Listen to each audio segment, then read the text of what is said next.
What's up, what's up, what's up? Yes, out there, Grind Time family members. This is a Grind Time edition of The Hook, if you don't mind. I am your, usually the co-host out here, but DMac's got the throne today, so we're going to have a great show, joined by, couldn't be happier. Been joined this week. You're going to get to know him a little bit more on the Woodward Sports Network, Mr. Dennis Fithian. Dennis, how you doing today, bud? It's good to see you, Mac. You know, you jumped right over, took that first shift, and it's pretty good. You got some jump to it. So Not bad. Anyways, I like being in the gunner's seat anyways instead of driving. But as we're driving, we got a lot of things going on in the sports world. Obviously, Lions being back, Tigers, Miggy on his chase was down there. Obviously, Pistons signing a lot of guys. But today, since Uncle Tom isn't here, we hope and wish him a very safe trip on his way to Jersey. He will be missed. I'm sure he'll text a few times and bother Alex. But until then, we're going to do a little bit different today. We're going to get into the sports and talk about that. But why I let it off with the grind time mentality is because I said we're going to turn this more into a podcast. And what do I mean is we're going to dig deep into the bowels of Woodward Sports and show you some faces you might not have seen and some different stuff today. So stick around. You're going to meet some of the kids, as I call them, in the back. But just like always, even though he's not here, it is his. Dennis, will you give us Maz's sports update, please? Well, I can't do it like Maz, so I'll just have to give it the straight read. But it was the Tigers. You already mentioned him last night. You were there. It was the story of the night. They were taking on the Red Sox. Game 1 from Comerica Park. They'll do it again tonight at 7:10. They'll have the rookie Casey Mize going against Eduardo Rodriguez. That is the pitching matchup. Tigers beat the Sox last night. They double them up 4-2. Sox got on the board early, but in the second inning, it was Miguel Cabrera, the highlight of the game. Mikey going 2 for 4. He did get that home run. No, he absolutely did. And I don't know if this is I'm taking full credit for it. Not the fact that he calls me hockey guy or not, but I've been in the building. I've been in Comerica Park. The last 2 games I was there, he's hit 3 home runs. Last night I was sitting behind the bench. There is video of this, his first at bat, or not behind the bench, behind the plate, 6 rows, right? First pitch that he faced was at like a 96-mile-an-hour fastball at the top of the zone, right? And you could see, Miggy, how many times have you seen him bat? And we all know this. When he's locked in and engaged, he is so dangerous, and he's still one of the best hitters of the baseball. But anyways, he was locked in, and I turned, the guy was videoing behind me, and I just said, if he throws him another pitch right there, he's going to hit it in the right field. Sure as heck, Dennis. Right after that, he hit it in the right field bullpen, and, 498. And like we've said, because we haven't seen him engaged as much, we've seen him too much injured, but the way A.J. Hinch has handled him and the way that he's swinging the bat right now, I hope that he accomplishes this feat of 500 home runs in this homestand. Well, he's going to have to get it done tonight and tomorrow. That's the homestand against the Sox. And really, you think about this year, opening day was awesome. Last Thursday when he had 2 home runs, and then it became a reality about, all right, you can see 500. And we do have the video from last night. Let's see it. Strikeouts and 24 at bats. Deep fly ball, right field. That ball is gone. He's 2 away from 500. I'm going to have to watch that again. You'll probably see me. Can we rack it back up? So we're looking right in the back, 6 rows up. Right 6 rows, right over. I would be 1, 2, 3, right out of view on the wall. Yeah, so I was leaning against the wall, right over the umpire to the left. I'm probably right at the top. That's pretty crazy, dude. Let me see it again. Home run play. Whoa! Deep fly ball, right field. That ball is gone. He's 2 away from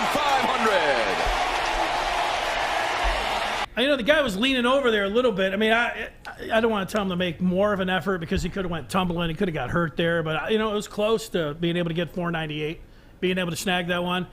Oh, if that was 500, you think guy would have made a better effort? No, I think he made a pretty good effort. I do think, though, if you're out there tonight, he hits more home runs than he has at Comerica, to right field, right center. Not in that particular spot. I would say maybe 20 yards over to the left would be the sweet spot where you'd want to be most likely. I know those guys that get even the foul balls and certainly the home runs. And if you're looking at getting 500, there's some of the most desirable tickets. Those would be out in right center. Maybe, I don't know, about a couple rows up.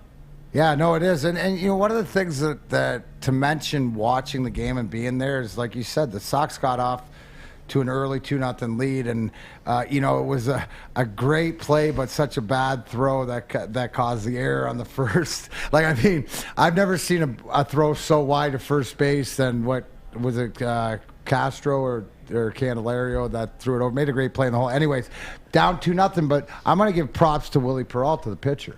Right, because he knuckled down and he kept them in the game, and the stats might not prove it as much, but when you can hand the ball off to the bullpen when you got Derek Funkhauser coming out of there, Kyle, I mean because he is the movement on his pitches, and to watch him pitch live and see that ball coming in, it's crazy to hit, but they're getting it done. So the Sotos and adding on the runs like Robbie Grossman's hit late to add that on and taking advantage. I don't care who you are. It's still Major League Baseball, and beating Boston anytime is great. Well, Boston, they're going back and forth with the Rays for first place in the AL East, and of course they want to win that. They're a game back right now. You don't want to be going in for a one-game wild card if you're Boston. So these are really important games for the Red Sox. So the Tigers, they are in a spoiler role. But Miguel, of course, he's going to take center stage. I mean, there's only been, 27 guys who have hit 500 home runs all time in Major League history, and he's 2 away from that. So we're just going to eyeball that. But so you have the past, but then you also have the future. When you see Soto coming in as a lefty throwing 101, and then Michael Fulmer, really good teams in baseball right now, they're bringing power arms out of the bullpen, and it's not just a closer. And the thing about Fulmer, he could be like Andrew Miller, the former Tiger, somebody you could bring in the 6th. He could go multiple innings for you. Maybe. I think that's this.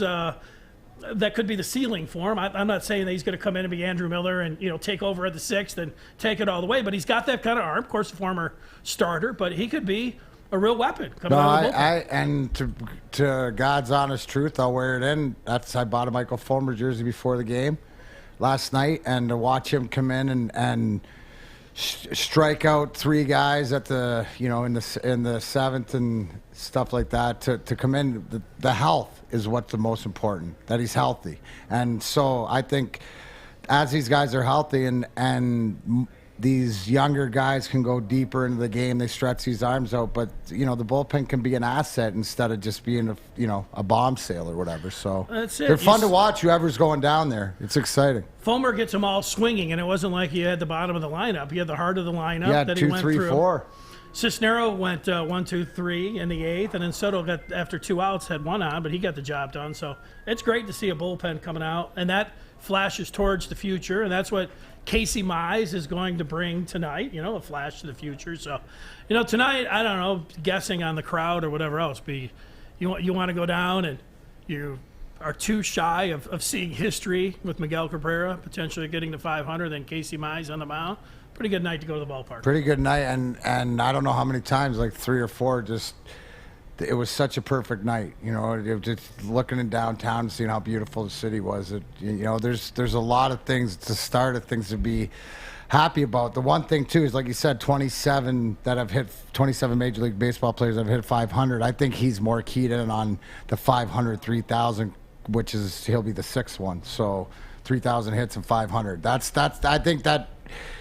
He'll keep going, trying to get there, but it's all on. It's like you said, we can talk pitching, we can talk batting. It's nice to see him stay healthy, and it'll be interesting if they can build on it and beat the Sox again tonight. Just nice to have Tigers baseball where you feel good about it, and you're talking about sitting down there looking around at the skyline, perfect weather. Red Sox in, so you get a big name team coming in as the opposition there, and you're playing spoilers. You got Miggy out there, and then you see what Fulmer does, you see what the rest of the bullpen does. So yeah, and I know it's not Isaac Eats that's the guru of food, but I know he did a Comerica Park tour, and I will give thumbs up to the chicken shawarma out there in center field. That was delicious. You're doing a little Isaac yourself, huh? Yeah, really? Well, I do a DMac scarfs. Just one bites it. I can't do the eats. Munions. Onions. All right, more on the update here. We continue in the NFL with the Lions. Day 7 of training camp. It's in the books here. And second official practice out of pajamas in the pads. And we got a highlight reel from yesterday's practice. Full pads. I was going.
Is a hype video. That's a hype video for sure. And listening to guys talk and stuff, and we'll get into this as we continue the show because it is football season. Obviously tomorrow, the Hall of Fame game. I mean, it's finally here. And listen to some of the lines, guys. Penei Sewell, I heard talk saying, I haven't been in pads in a year and a half. So they gotta get the feels back on there, take some bumps, and we had there's some interesting things, guys. We mentioned it yesterday about Daniel Jones of the New York Giants ending up on the bottom of the pile, and their coach made them do laps and all that stuff like this. Well, a little bit different going on in Lions camp, but it's competitiveness. We see there the guys are back. They look excited, and like you said, Dennis, it's hype. Yeah, and the Lions will have their first preseason game a week from Friday when they host the Bills. So it is on. It's we're almost into you gotta call it game week when you get to Friday. I guess when you get to Saturday, certainly to Monday, it'll be game week because the game will be that Friday. So Dan Campbell said he did like how the rookies, Ifatu Melifonwu and Amon-Ra St. Brown, they got in that little. They got into that little skirmish. We'll get more from the head coach of the Lions coming up here shortly. Couple things also in the NFL, though. Phillip Rivers. He's coaching high school football, and we know what's going on with Carson Wentz and the Colts, and that's where Rivers was last year. But he said he won't rule out a late return to play. Rivers, your thoughts there? I think he's done. Yeah, I think he's washed too. And once you say you're going to retire, you can go out and throw footballs all around. But I like him as a person, but and his career was great. But I think that boat sailed. Yeah, I think he's better than the rookies that they have, but not by much. I wouldn't give him a whole lot. Well, here's the thing too. The caveat to losing Carson Wentz is that their center Quentin Nelson, who's as we know, he's their Frank Ragnow, and arguably probably one of the guys that's put in the conversation as the best centers in the league. He's down, so that even makes it worse. So I don't think late season comeback. You don't see Phillip Rivers going, yeah, I'm ready to go right now. It's one of these things that if he's pressed into it and he's the best option when it comes down to it, maybe we'll see it. No, Nick Foles. I don't think the money though. Nick Foles is a 5 times better option than Phillip Rivers. But we'll see that. We'll get some other NFL news here. Giants say they're optimistic. Former Lion Kenny G, he avoided a serious leg injury. He left with a hammy. Vikings cut a first-rounder, Jeff Gladney, after being charged with domestic violence. That'll get you cut in the NFL. Yeah, that it will. You know what? We're going to, as Dennis said, we're going to get into those Lions highlights and the skirmishes and stuff like that. Hockey games breaking out the football field. We all love it. But first, we got to pay the bills. So thanks for tuning us here on The Hook. We'll be right back.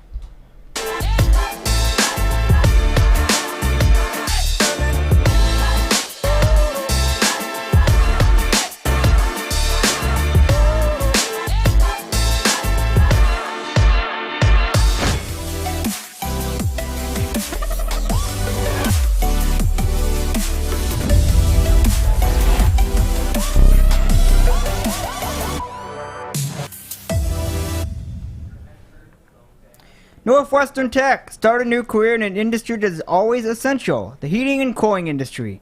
Learn more today by visiting northwesterntech.edu. Hell of a read, Fish.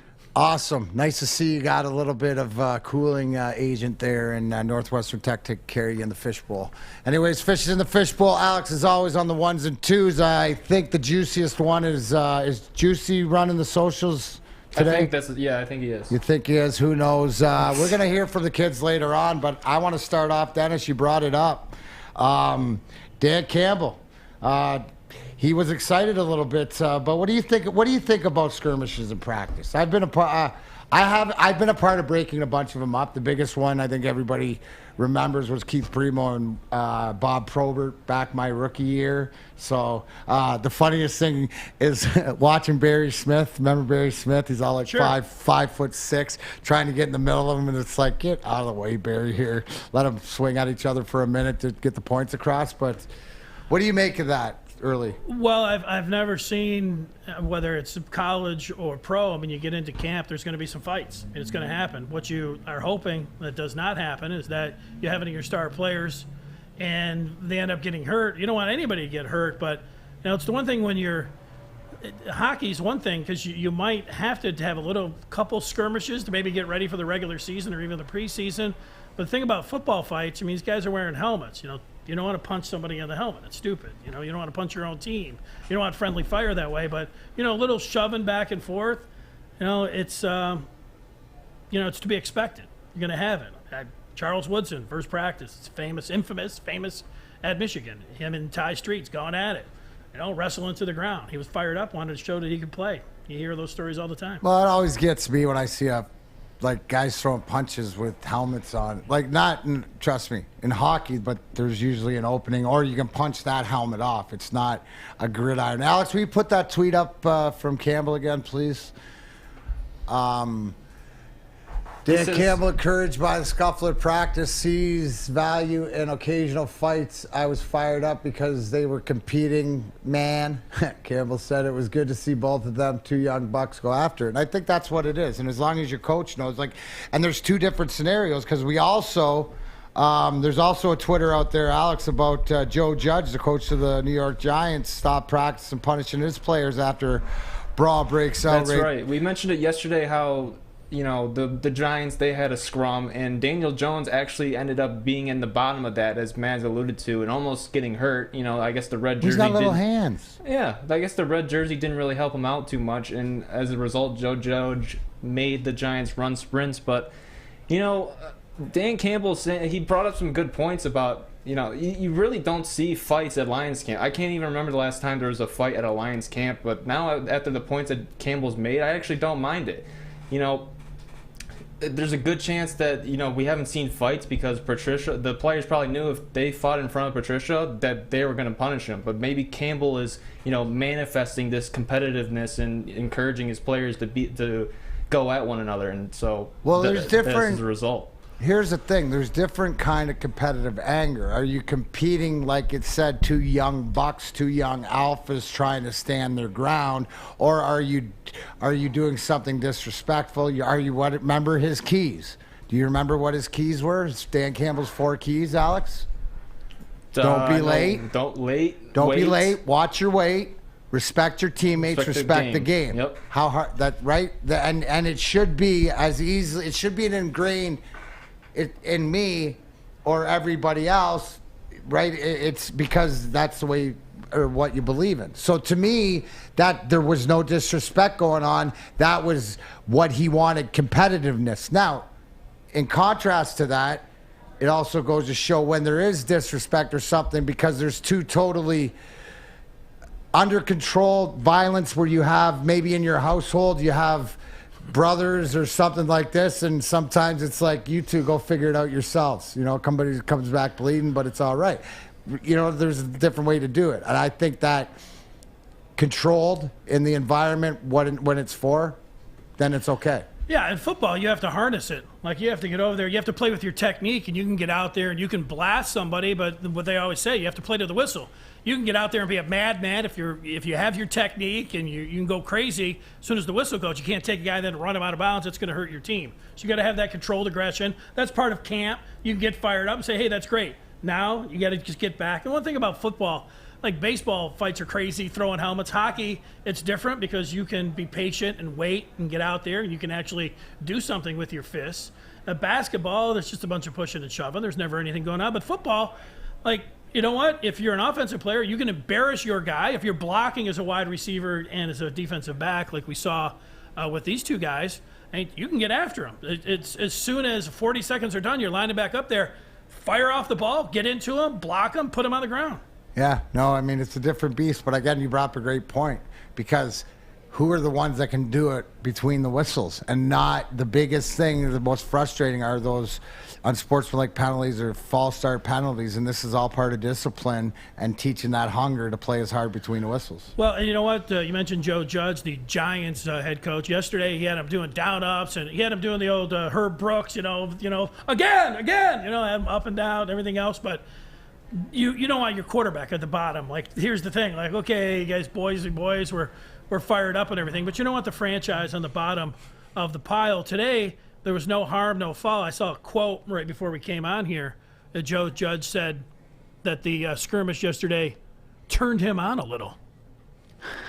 Spoken like a true football coach or whatever. But again, you know what? That's a different sort of, there's all different schools of coaching and motivation and something like when it gets out of hand or parenting, right?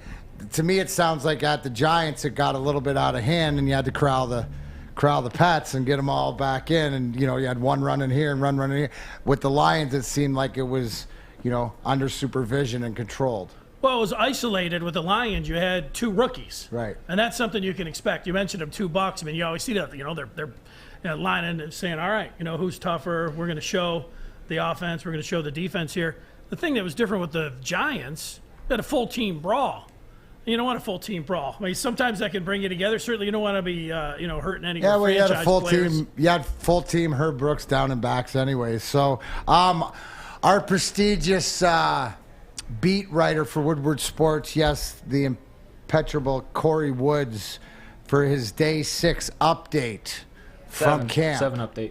Day 7 update from camp. Apologize, my printout was wrong. Oh, yeah, I forgot to change the day. So the 7th. So you got me. Hey, why didn't you get Pilar like that? She would have done that too. Yeah, I'm sorry. Anyway, so 7th day at camp, and Corey Woods has been doing such a great job being there. Obviously, they open to the fans. I think 8:30, though, even to, Thursday and Friday. So let's see what he has to say. Yeah, so this is Campbell on the fight. See that he was asked about it in his presser.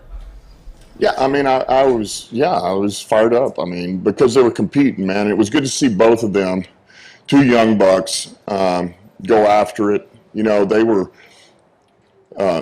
Look, we had a pretty good idea of Amon-Ra. The sun god, what he's capable of. Just when he gets pads on, his aggressiveness, it showed up on tape in college. Like, look, this guy will mix it up. And there's things you see at iffy in school, but yet I didn't quite know. And just to know he's got a little, hey man, I'm not your punching bag. That encouraged me. It really did. And the fact they went, we got them paired up again, and it was a good rep. It was still competitive, but it was a good rep. Nobody backed down from each other, and they got better. They got better from it. So I was happy. Yeah, I mean, look, the emphasis has been on, they know what we don't want. It doesn't mean you're not going to have a couple of heated battles in there, but to me, where you end up having a problem when you start having all-out brawls all practice long, and it's like, oh my God, here we go. We got a 10-minute period, and we got 8 minutes of it is fighting amongst the team, where it's counterproductive. At that point, you got to do something about it because you're not getting any work done. But those little things, I think. Man, I just think they make you practice better. They make you practice harder. You don't want to lose to that guy. You're pissed off, and it makes you want to. I love it because it puts you to that point where you see red so much that you want to beat this guy, but yet you got to be under control enough to know that you can't just go out there and throw a haymaker, if you will, as it relates to football, because that's what this is about. It's no different in a game. You get so mad that, man, you go out there and you're out of control. Well, that's not good any. You can't win that way. But I do think to be able to, to get pushed to that point, to that limit, to where, man, you're going to do whatever it takes to beat that guy and know that he's going to try to do the same to you. I really do believe that's how you get better. I just do. So it was good. I thought they responded well, both of them. All right, everything you wanted to know about the dust-up between the two rookies there, Dan Campbell talking about it. A lot of what we talked about there. Controlled aggression, playing to the whistle. A little bit of it's good. You don't want everybody, both sides, all-out brawl type thing. But I thought the thing there, they're always talking about, each snap is a chance at a rep that they're looking at. They film, they go back, and then they talk about it before they go out to the practice field the next day. And he said quality rep. So he's getting some quality reps from the rookies. That's what they want. No, that's exactly. And it's progress. Progress, not perfection. But everything he said there's what you want. Push against the limit, knowing what you can do. I mean, it's the same thing as learning the playbook. You got to learn your emotions and learn what makes your team tick. And that's either personally, if you're a player, or as a coach, he's got to figure out everybody. So. Yeah, and if you're a big-time Lion fan, you're watching, you want to hear stuff like you can. I can tell when I talk to my friends, other people that are observers of the Lions here. They all are like they feel Dan Campbell. I mean, they're behind him. He hasn't lost in a game, so you're going to be behind a guy. But he brings that energy. It's okay to this year. It's not about wins and losses, is it? No, not to me. At all. It's not about. It's about establishing the culture, being that team that's hard to play, being the team that's gonna work to the all 60 minutes. And you know what? Because of lack of talent or needing to get better at different positions or just mature, right? That's fine. That's what we're looking for, because that's what we see. That's a victory. I don't care if they lose every game, and they could lose every game and be a successful season. I don't know. I don't think they can lose every game. 0-17. I don't think it's possible for them, but I'm saying that the way that it would, if it played out, there's the things that I'm looking for. Wins and losses that's way down the list this year in grading these guys. Yeah, I think you just went overboard talking. I just know how it would go around here if it was an 0-for season. That 0-for-16 was terrible. It was hard every day to. So they have to just 2 and they 15. Grab there you go. 2 and 15. Grab a couple of victories. So you're just. So I went a little bit Mazaway there over the edge, and yeah, that was coming in really 2 high. 2 and 15. Yeah, 2 and 15 would be all right. Right. If you could tell me, you know what? Hey, Penei Sewell really looked like he developed into an awesome right tackle. Yeah. Look at DeAndre Swift, and you know what? It looks like either Jared Goff is somebody that you want to swim with, even more than one more year after this, or you can say, hey, we're going to be picking if it's the record that you just proposed, 2 wins. You might have the number 1 overall pick. You want to know for sure if you're going in there, if you're going out and getting somebody like Spencer Rattler, who's at least today the presumptive number 1 pick. Yeah, and the coolest name, image, likeness brand logo. Have you seen that? SR, the Spencer Rattler with it looks quick. Anyways, he's young, right? Rattler? Yeah. He is young. He is young. You know who's not young? Dan Campbell, the head coach? No, the whole Mark Laker organization. And that's what we're going to cover. Yes, you see what LeBron has done. Yes, and I say LeBron James because it's his team. Now, I got a little bit of I want to bring something up to you guys and about, because I've been a part of some old teams too, but we're going to take a look at that when we come back from break. Thanks for joining us on The Hook, Woodward Sports Network. I'm looking to bring on another HVAC tech right now. We are recruiting 5 to 10 techs a month. We're looking to grow and expand. Every new tech we hire is from Northwestern Tech. The hands-on training is fantastic. They're always my first call. We love hiring Northwestern Tech grads. They come out trained and ready to work. Our program is only 10.5 months, and our next classes are starting soon. So why wait? I'm looking to hire a graduate of Northwestern Tech. Northwestern Tech. Northwestern Tech. Northwestern Tech. Morning, Art. Morning, DMac.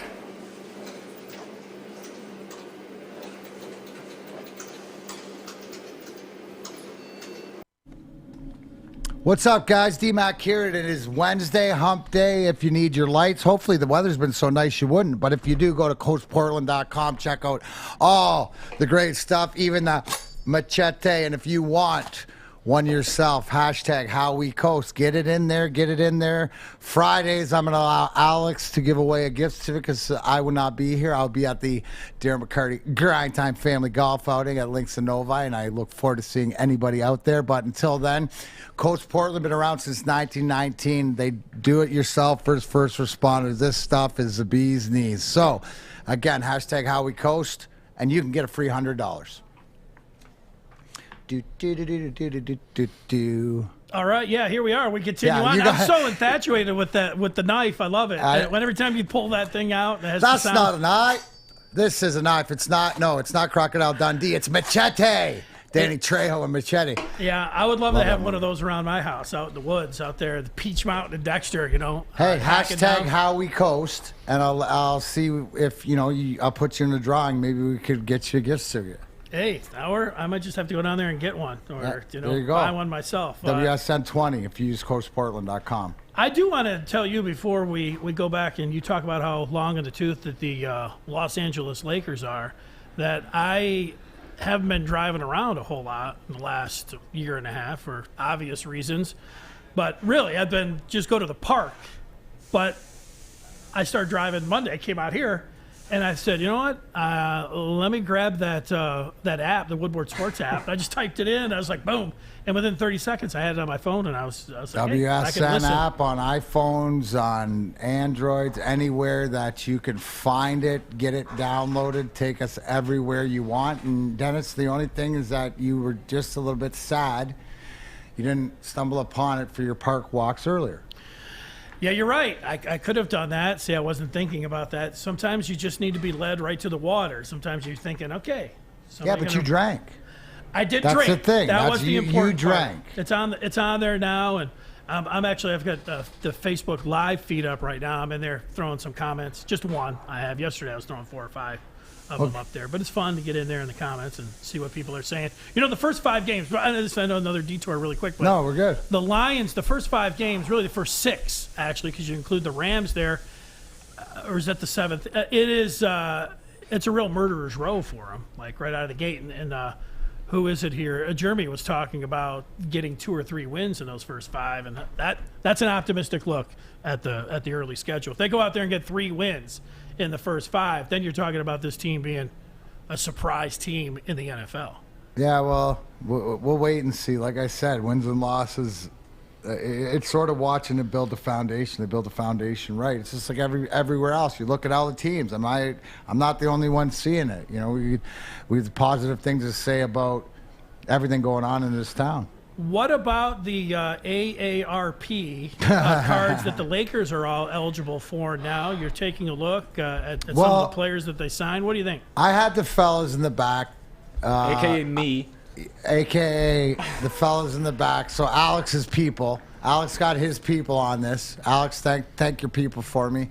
And I wanted to go back to the 2002 Hall of Fame Detroit Red Wing Cup team and look at ages of our team going into that and the expectations of not only the Stanley Cup team, but how old we were comparatively to what the Lakers were. So Alex did work for most of...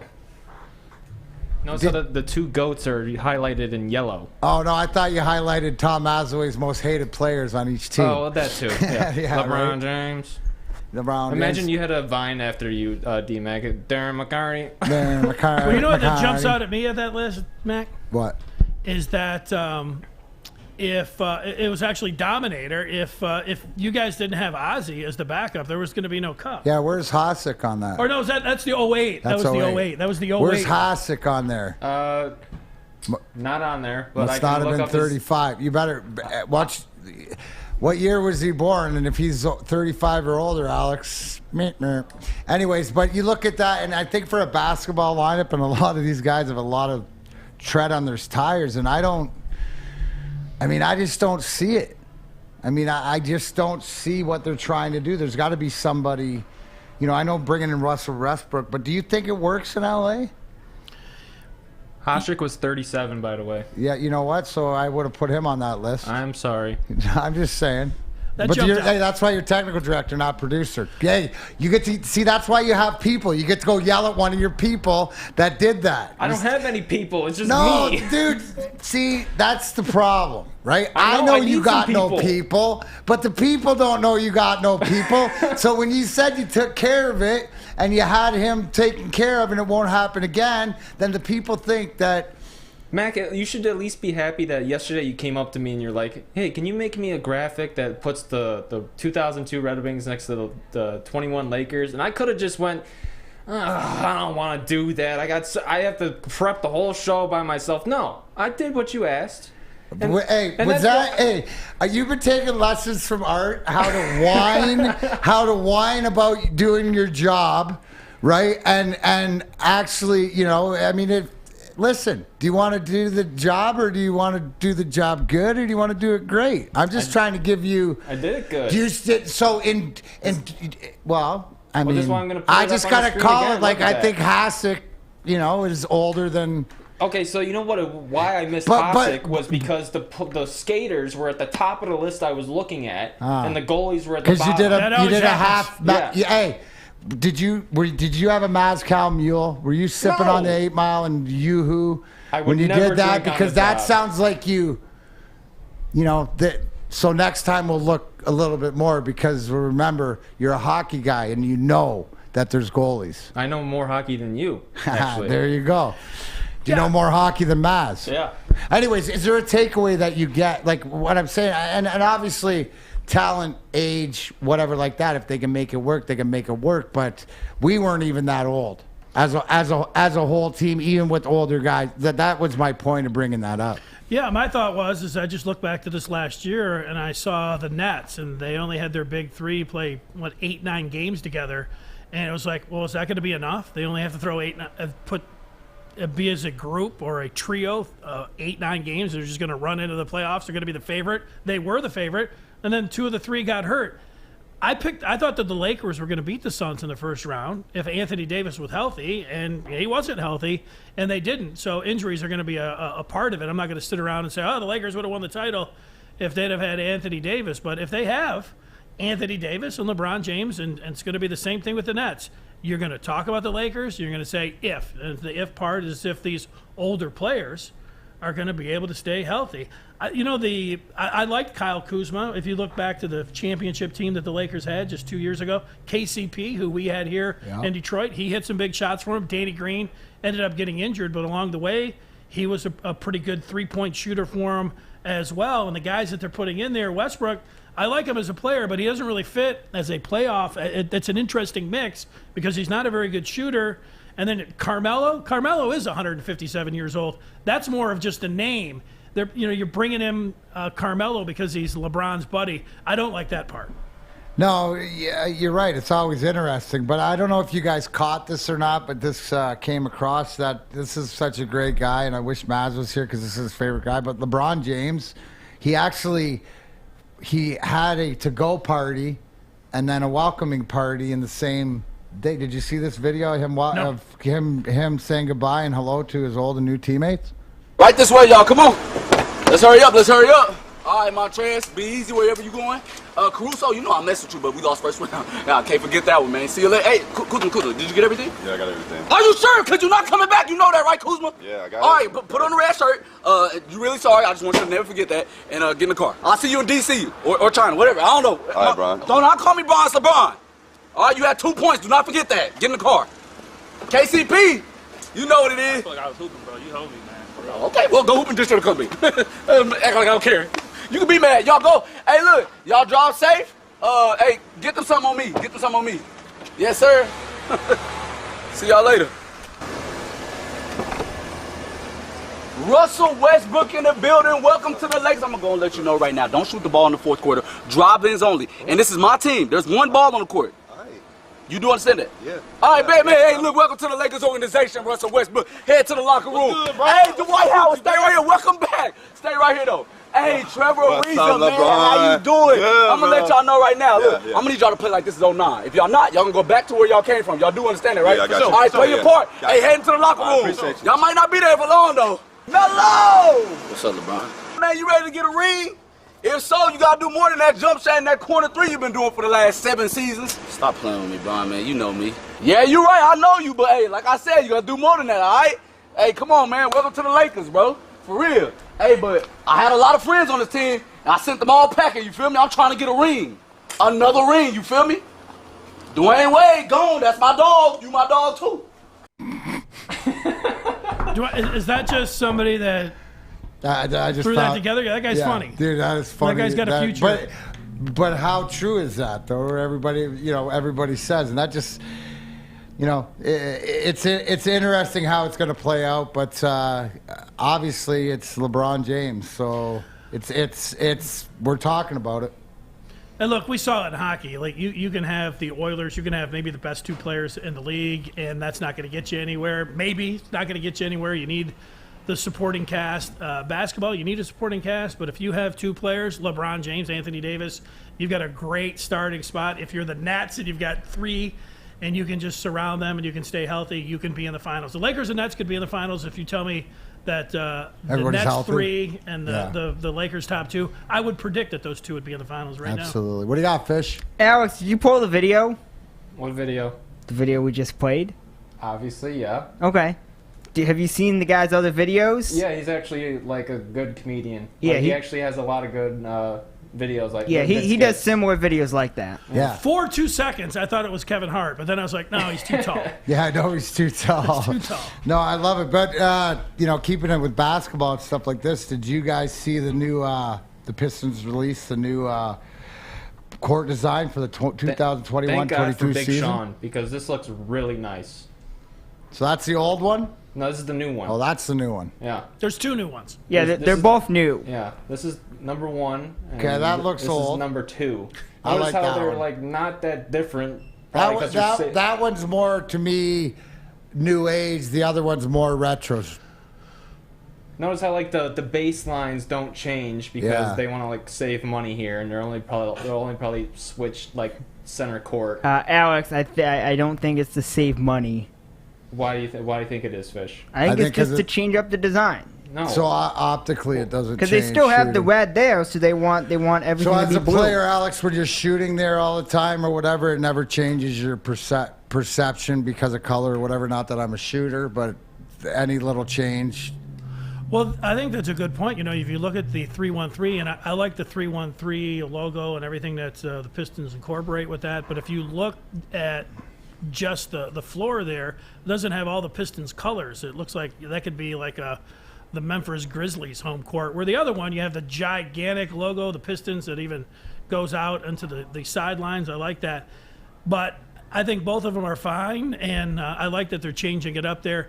What I didn't like this past season is that and hopefully they'll have fans in the stands, so you don't have to worry about looking at the red seats or the black seats or any of that other stuff. But I thought that the Pistons, because they had it, the wings had it blocked off a little bit, and you understand the red seats for the Red Wings, but with the Pistons, they had a chance to go red, white, and blue, and they didn't. So that was picky. I didn't like that. But you know what? I made a call, and they didn't get back to me, so that's on them. Oh, that's some BS. That's some BS. So, hey, it's exciting because, obviously season tickets have gone up since Cade Cunningham's going to be in there. So whatever the Cade wants. He hopefully, if he had some say in this, because He wants some shades. That's what he wants. Those buffs, those Cartier buffs. Anyways, we're going to take this into a little bit of the grind time part of the program. What do I mean by that? We're going to talk about stuff that we want to talk about, and we're going to incorporate. No, I'm going to talk about what I want to talk about. That's what grind time is. It's about the why. But we're going to get into some niches. Niche, whatever like this. We all have them. And I want to introduce you to some people you might not know. So we're going to pay some bills, and when we come back, we're going to talk niches. Thanks for joining us. Woodward Sports. Tony is a third-generation logger that has a simple, practical approach to life and work. That's why his Coast DX342 knife is perfect for him.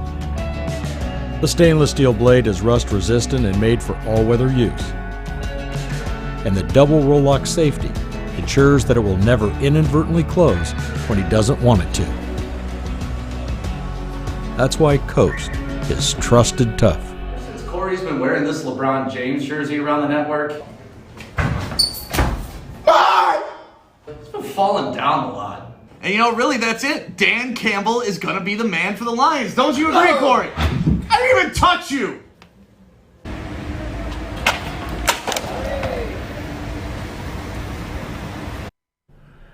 All right, hey, Dennis Fithian here. When you turn on the TV, you're bombarded by insurance ads promising to save you money.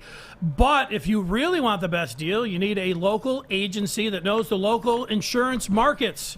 You need our new sponsor, Legacy Partners Insurance. They're independent, so you get lots of quotes and make the carriers compete for your business. They shop between 7 and 10 carriers for personal, but it could be 50 carriers for commercial accounts. They've been doing this since 1919, and you can trust their reputation and knowledge. It's really a no-brainer. If you haven't had your insurance quoted this year, call our buddy Maz today at 586-209-4106. That's 586-209-4106. Awesome, Dennis. Pretty good. You think you just stole that from Maz. Anyways, welcome back to The Hook here on Woodward Sports Network. Darren McCarty, joined by Dennis Fithian, Alex on the ones and twos, and Fish in the Fishbowl. We're going to be joined by a few of our colleagues here and about, but niche. I brought this up because everybody's got sort of something that they love. But, you know, what's big these days? Collecting cards again. You know, card collectors. They just had the biggest convention in Chicago. You know, millions of dollars worth of, you know, the Honus Wagner card that's on auction for $4.5 million. And the Patrick Mahomes autographs goes $2.5 million or something. I love all that stuff. You know, like it's back, and whether it's comic books, no matter what. So there's always something a niche that I like to call it niche. That it lets you know a little bit behind person or the why. So why don't we start with you, Dennis? Is there a sport? Is there a hobby? Is there something that you like that maybe you think that other people maybe aren't as interested in as you? Well, there's a couple things. I do like sports memorabilia. That just came up with you right there, and I said I would have jumped on that. I used to be a big darts enthusiast. Darts, I used to too. Yeah, but I went back to, I tried to think of a actual niche sport and under the radar sport, and I went to rugby. Rugby. A game that I played for a couple years, and I played 2 years of high school football, and then a few years after that, I went over to England.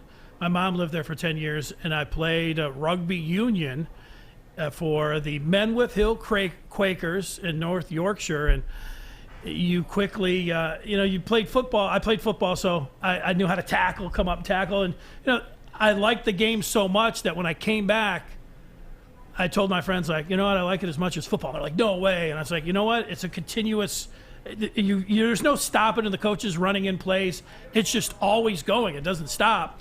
You get halftime, you get a couple minutes for, maybe an orange peel. But then you're back out there, a little square, a cut of orange, and then you're right back out there. So it's an awesome sport. I loved it. What I really like is that it's not just the sport part, but when I was playing with, I had English guys in the team, Irish guys, Scottish, and they have these tours that they go on, and then after the game, like these guys went like any sport, you might want to kill the guy, you hate him, but as soon as they say it's over, these English guys will walk up to you and say, hey mate, good game, we'll see you afterwards. Afterwards, if you're the home team, you have some food for them. There's drinks going around, and everybody's having a great time. I love that. I loved it, and the tour, which I thought was going to be, hey, we're going to play 4 rugby games in 3 days. I thought, man, this is going to be. It's just a straight out party for 4 days. Yeah. We went on tour to Amsterdam, and what year was this? 92. 92. And I won Most Valuable Tour member. Nice. Yeah. Nice. But it had nothing to do with any of my play on the field. It all had to do with everything that was going on on the sidelines and off the field. That speaks more to the culture. Now, I'm familiar with rugby because that's what I played in Canada in junior. When I played junior, when I was in junior B, I played sevens in Peterborough, and then in Belleville, I played 15s, and we played sevens tournaments. So I'm familiar with it because there's no hiding, right? I say it's a man's sport because the accountability, or if you've ever been marked.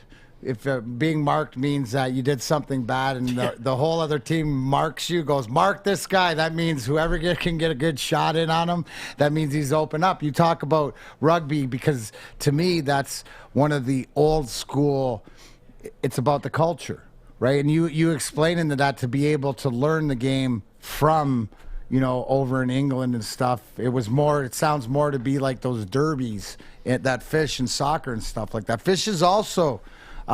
part of his love. Fish, you love rugby, don't you? I sure do. I love all the sports. What position did you play, Dennis? Outside. I played wing, but I wasn't that fast, so then they moved me closer inside of the pack, so I was outside center. Outside center. Outside center. It's fun. You get to run the ball. I know I'm not much. I don't have a strong leg. Like if we went out and had like some kind of punt, pass, and kick, I wouldn't be very good punting. But the first game that I was ever in, I was ready, and I knew sort of the rules. I didn't know all of them. But I got so lucky. I was running and on the move. I just laid into one, and it probably went 40 yards, bounced another 10, and went right out of bounds in touch, which is a great kick in rugby. Absolutely. I probably over the next 2 years tried 10 or 20 more kicks, never got one in touch. But the first one, the guys were really impressed, man. I just went out there. It was complete luck. I just laid into one. I got the great roll, and those guys were like, magic. And I was like, I don't know. I don't expect that. What have you taken from, if you could take, is there any lesson that you learned playing rugby or that sport sort of taught you that you've taken when you came back or in your life? Was it one of those, was it the camaraderie? Because the thing that you mentioned is about going out there, and I understand it, playing hockey, beating the crap out of each other, and then going and buying each other beer after. I mean, it's just the way it is, Yeah, don't stay away from the scrum. That would be one thing. So you get pinned down there. I remember I got pinned and had 5-10 guys laying. I mean, I was seriously getting crushed, and I'm completely out of breath. I was probably I don't know, crying and everything else. It felt like I was down there for 5 minutes. Maybe I was there for a minute, but it felt like 5 minutes. And everybody got up, and the one guy that was down there, gave me some wet willy, and he was just like, yeah, stay away from the pack.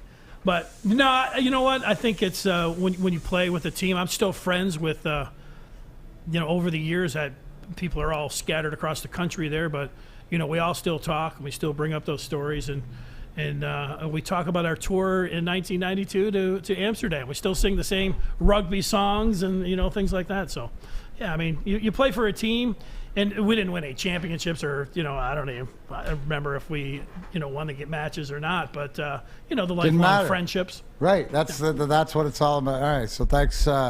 Wait, do rugby players, they don't wear pads, right? No. So is there more injuries, or? Well, you don't hit with your head, so you got to tackle. You got to have form tackles. So it's not like that. Shoulders, knees, stuff like that. But it's more. It seems more barbaric, but it's really not. It's not. I mean, when people say rugby, though, Mac, usually they're thinking of you see some of these crazy Irish or the Australian rules, where they're whacking each other. Yeah, where they're clotheslining. You don't do those sort of things. Once you get tackled, you have to give the ball up, pretty quick. I do know that, again, if you're like a lineman and you're playing in the scrum, these guys are pretty tough. They would just take, now they do have headgear, but back in the early 90s, and they would just take electric tape and they would wrap it around their head. Oh, yeah. So they still had the cauliflower ears and everything. It was pretty wild. Absolutely. All right. There's a look into Dennis's world of rugby. Now, joining us, the young gentleman, Michael's social media, as you can see. Is his camera on? Mm-hmm. There he is. Mikey TikTok. He's got his glasses off. Anyways, you fans of Woodward Sports Network might see him on his show, 10 p.m.s, weekdays at night, called EpEcenter. Sir. Thank you for joining us, Michael. Appreciate it, Mac. How you guys doing today? Doing good, doing good. So, how is the give the Hook listeners a little bit of what you do at 10 o'clock? You and Sawyer and who else? Adam Eunice. And Adam Eunice, the three of you. Yep. What is EpEcenter and what do you guys cover? Yeah, so we everything with the gaming, with controller, with the screen. We're on it. We're covering it. You know, whether it be highlights, we do top 10s every night, recaps of championship, esports. Or just, we have a segment we like to do on the back end now where we just have something called EpEcenter Reacts. So, I've been doing a lot of NBA 2K, like, DeMar DeRozan goes to the Bulls. What does that mean for the team in 2K? Right. Or, Russell Westbrook goes to the Lakers. How you play that team in 2K now? Or, we're going to be doing something now that Eunice is coming back from Canada today. Later in the week, we're going to be doing a salted caramel wing taste test on the show. So look out for that. It's just kind of a wild card that we like to do. And yes, salted caramel How wings. did you come to? It's okay. How did you come to the salted caramel wing? Okay, so if you follow us on Instagram at EpEcenter WSN, Sawyer was we're talking. Okay, what are your 3 favorite wings and from where? Sawyer said, I like Buffalo Wild Wings, the salted caramel wing. He said they're not on the menu, but it's caramel sauce, salt, and honey barbecue. And he said it's one of the best wings he's ever had. And Sounds good. Immediately, I was like, I need to try this. You know what I would do? This would just be my suggestion, because the best wing out there, my opinion, and Detroit Wing Company, you get just a plain order of that, and then if you're going to make them yourself, like, because you have to do it yourself, right? Mm-hmm. So sometimes you have to suck by yourself. What do I do, Alex? I'm not really. I'd rather suck by myself. That's right. I'd rather suck by myself. That is, if I'm going to suck. But that sounds good. But that's what I would. Yeah. So what are the other those wings? He liked those, I believe, buffalo, and then lemon pepper, something along those lines. But for me, it's Detroit Wing Company too, and got to try that. The garlic parmesan.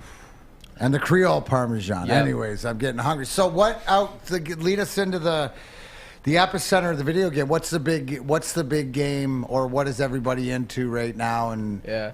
So a lot of what everyone's into right now is obviously the Madden ratings. Like a couple yesterday, they gave all the guys who are 99 overall, so Aaron Donald, Khalil Mack, all those other guys, Tyreek Hill, they gave them custom cleats to wear in the season. And they're beautiful. Like in the real game? Yeah, in real life. So for real? Yeah, for real. Whoa. Yeah, so they got a pair of like these amazing gold cleats. We went over those and talking about Madden. Not only that, but you got games that are coming out right now. It's killing me to remember the name right now, but just a lot of Call of Duty League Championship 2. They got competitive Call of Duty. I watched that. Yeah, Stage 5. My team right now is the Optic. I really want Optic to do well. Okay, yeah. So is there some? crushed. Are they because they're local or? No, I like them. I just Okay. like the way they play. They had a really great run in Stage 5, but they choked the last 2. They ended up losing to Toronto, I believe, and that was not fun to watch. All right, that's awesome. What's so is there? And it's always a debate, right, Dennis? I don't know if you know this or not, but I cover this in the Darren McCarty Slapstick Comedy Tour. But the difference between a media guide and a rankings in a video game? What's the difference? Yeah. Well, one of them's bullshit, bro. One of them's absolute bullshit. That's the media guide because that's controlled by a human being that is paid by the team that can be threatened, blackmailed, or what allegedly can be. But the ratings, right? Ratings don't lie. Mm-hmm. The ratings are worldwide. How you looked at forever else. Well, I don't know how they do the ratings. I mean, so it's going to be subjective. It doesn't matter. Mine sucked my first year when I did. Then you start winning cups, and then they give you. You props. weren't even in the game your first year. You weren't in it. You weren't in it. Second year. Well, you know what, Mikey? NHL That's 93. it. I try to tell Alex this. Yeah.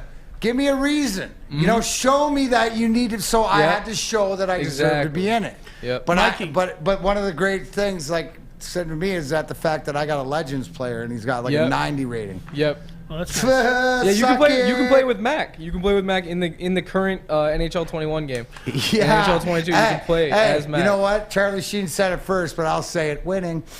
What about a game that hasn't been around for 6-7 years Yeah. and could be coming back? It's the NCAA football of EA Sports. I know a lot of college football, just a lot of gamers in general. But how does the name and license for that? How is that going to operate and stuff like that? Yeah. The only thing I'd say that I'm worried about would be the fact that EA is making the game.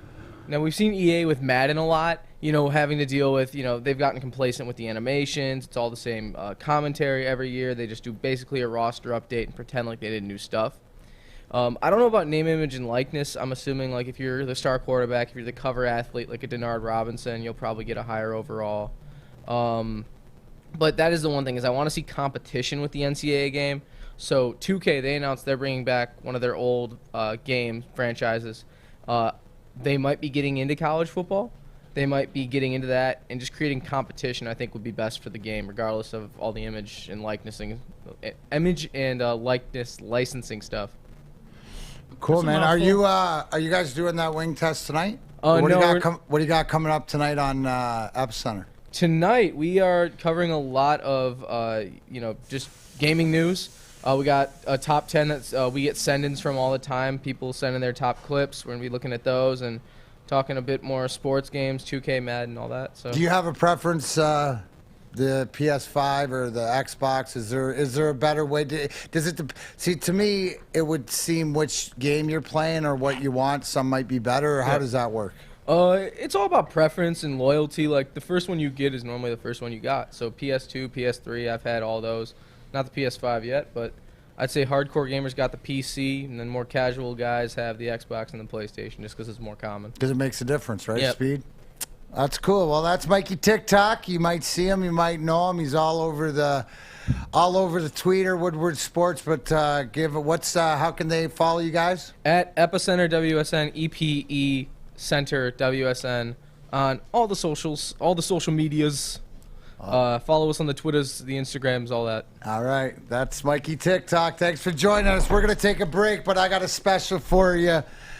Next, we're going to get, yes, we do have the 24-second clock, or the hot clock host and the WAGs reporter. Yes, we have that here at Woodward Sports.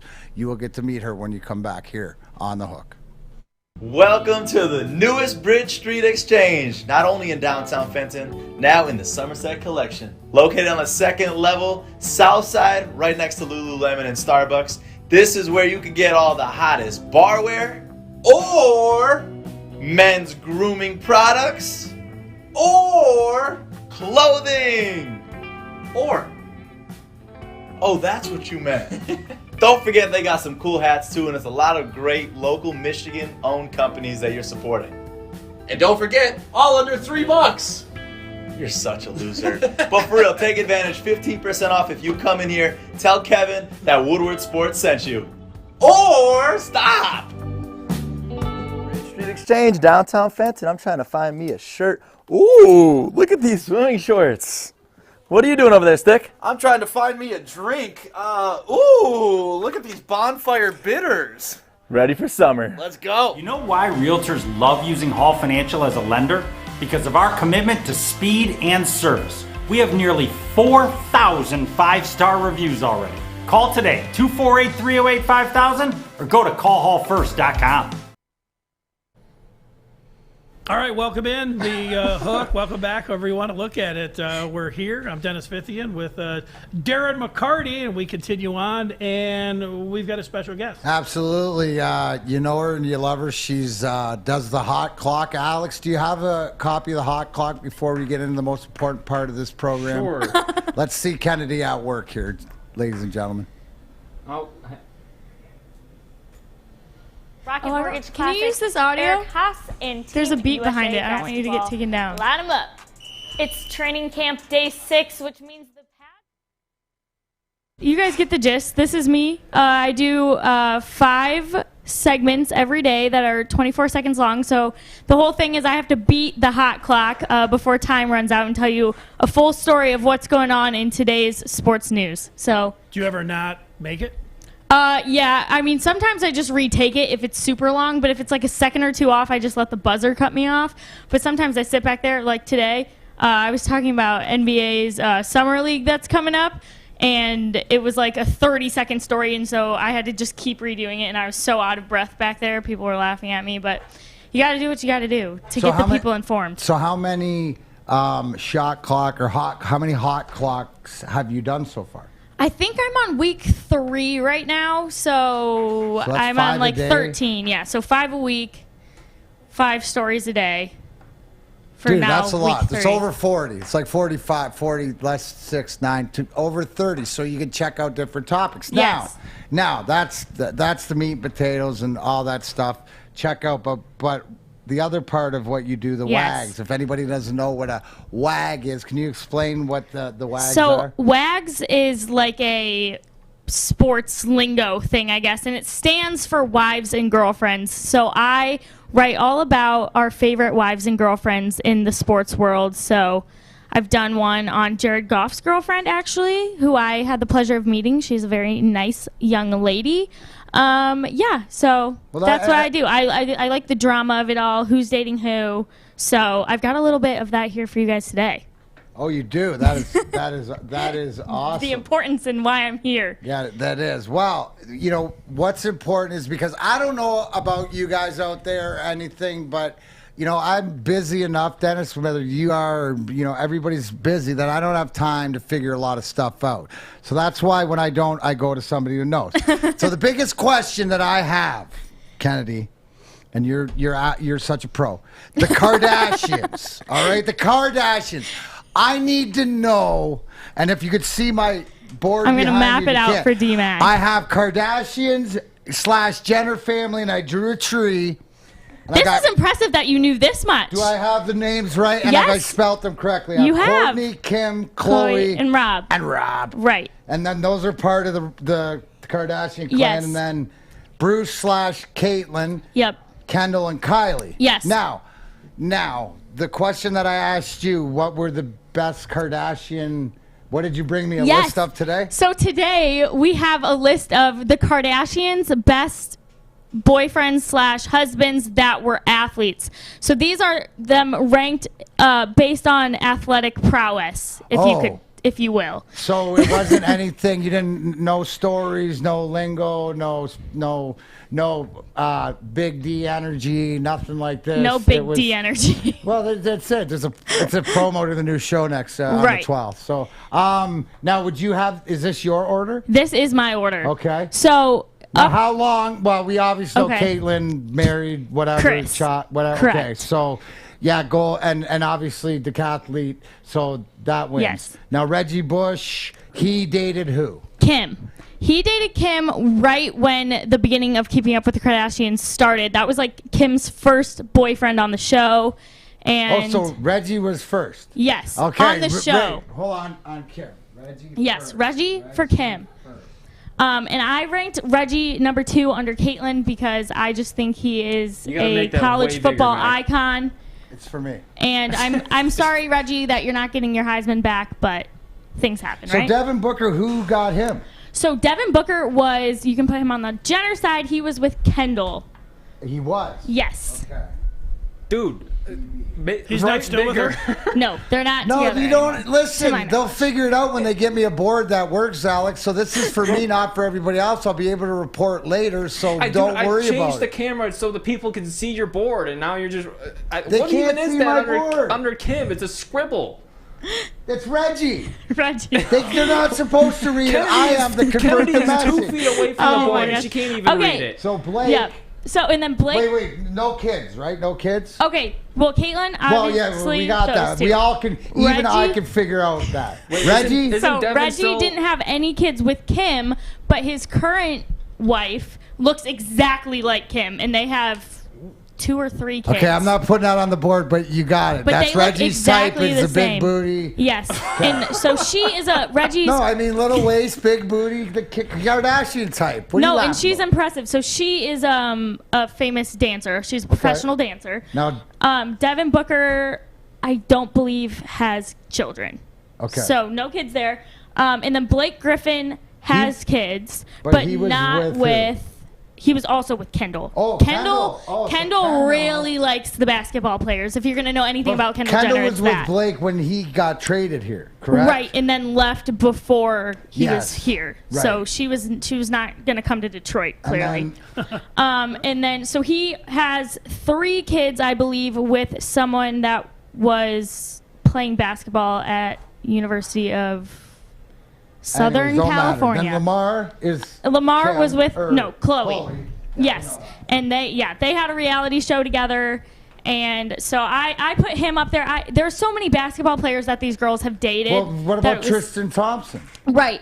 So Tristan has 1 ring and Lamar has 2. So that's Okay. why Lamar. But I beat need to know this Tristan is more. on This the, is on the more Lamar's a better rankings. player too. I You would do? agree with Okay. you. See, I was kind of like, I don't know. I was debating. So okay, I like that. Now I want to change it to who's got the kids. Like the kids. Okay. Okay. So with these. Let's start from the top. Yeah. Courtney has 3 kids, I But believe. none with athletes. No, with Okay. Scott Disick. Yeah. Oh yeah, we know Scott. We the love party Scott. is. Scott. Yes. Everybody loves Scott. Okay. So she technically no ho. No ho. Oh my goodness. One baby daddy there. All right, Kim. Kim also well, has 1 baby daddy, Kanye West. Well, Kim's just K-Dubs, and then he's got Northwest and. Chloe's kid is with Tristan Thompson. Oh. So there's an athlete baby right there. And that kid will be athletic because Chloe is very athletic as well. That's going to be a big ass baby. But Rob banged Black China, right? Yes. And they got a baby. Yes. Yeah, he's got Black China. Look at DMac's Kardashian knowledge. Okay, and then Kendall, no kids. no But- kids. No kids, but dates a lot of basketball players. But who's she with now? So that's I thought she was still with them. Yeah, no, Travis Scott. Travis Scott is with Kylie, and they have Stormy together. Yes. Yes. And those are all the kids. What the hell kind of name is Stormy? Listen, so Kendall's got no kids? Kendall has no kids. She's the only one. And Kim has no kids? No, Kim has a bunch of kids with Kanye. She's got Northwest, Southeast, and Southwest, East-West. Southwest Airlines. Yes, so there it is. So There it is. Tiger's with Kylie. Kendall doesn't No, have Travis Scott is with Travis Tyga. Scott, yes. Tyga was with Kylie at one point, though. But didn't they have a kid? No, Tyga has kids with Black China, which is tied to That's Rob. where I was. Sorry. This isn't a tree. This is just scribbles on a board, Mac. Come on. It's He's for me. trying his best. Listen, so you know, Courtney, so Kim and Chloe, yeah, and then Rob, and then, but he got that because of them. Right. So Kylie and Stormy and Travis Scott. who's cool as hell. He is cool. All right. Yeah, that's everyone. I mean, if you wanted to go even further, Oh my gosh.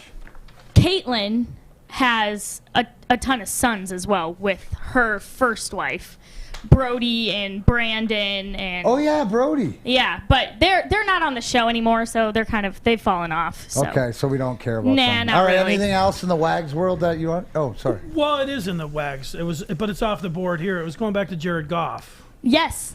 And there was a rumor about when he was in L.A. with his coach, Sean McVay, and there was the drama there, and that's maybe why, in addition to him not being able to throw the ball down No, it's the field, absolutely why when he that went there was some sour on drama. him, obviously after the text messages, there's something about his McVay's girlfriend. Oh, Okay, so I you know did about hear that? that. Okay. I did Even I hear heard that. that. Well, I didn't know. Yes. I knew there I was some forgot drama. about I that. didn't know Yeah, exactly no, how it went down. I think that's the straw because after that's when McVay sort of turned his back on him, and you could sort of see it coming. Yeah.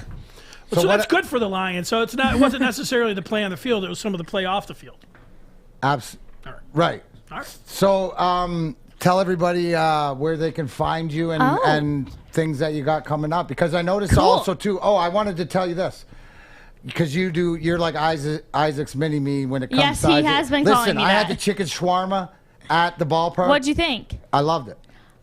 He didn't like it that much because he said there's too many vegetables on it. I need to get this guy to start eating vegetables. It's my goal. He refuses.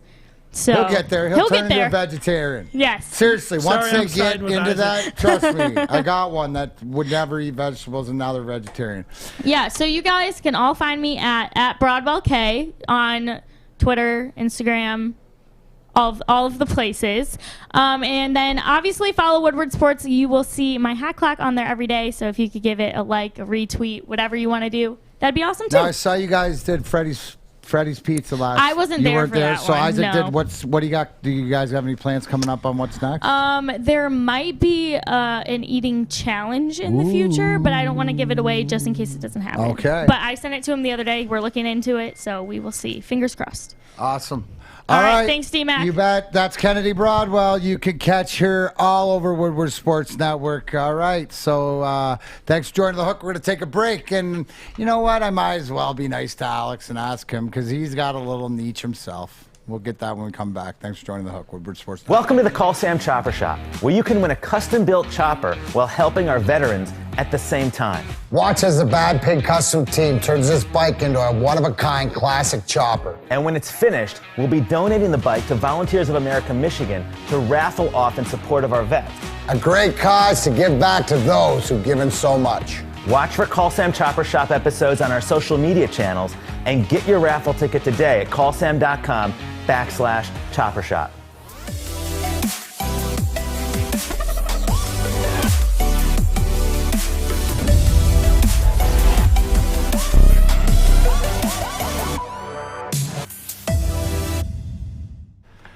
Well, since Maz ain't here today, I got to be mean to Alex. So before we get to his niche, Dennis, how about giving us Maz's sports update?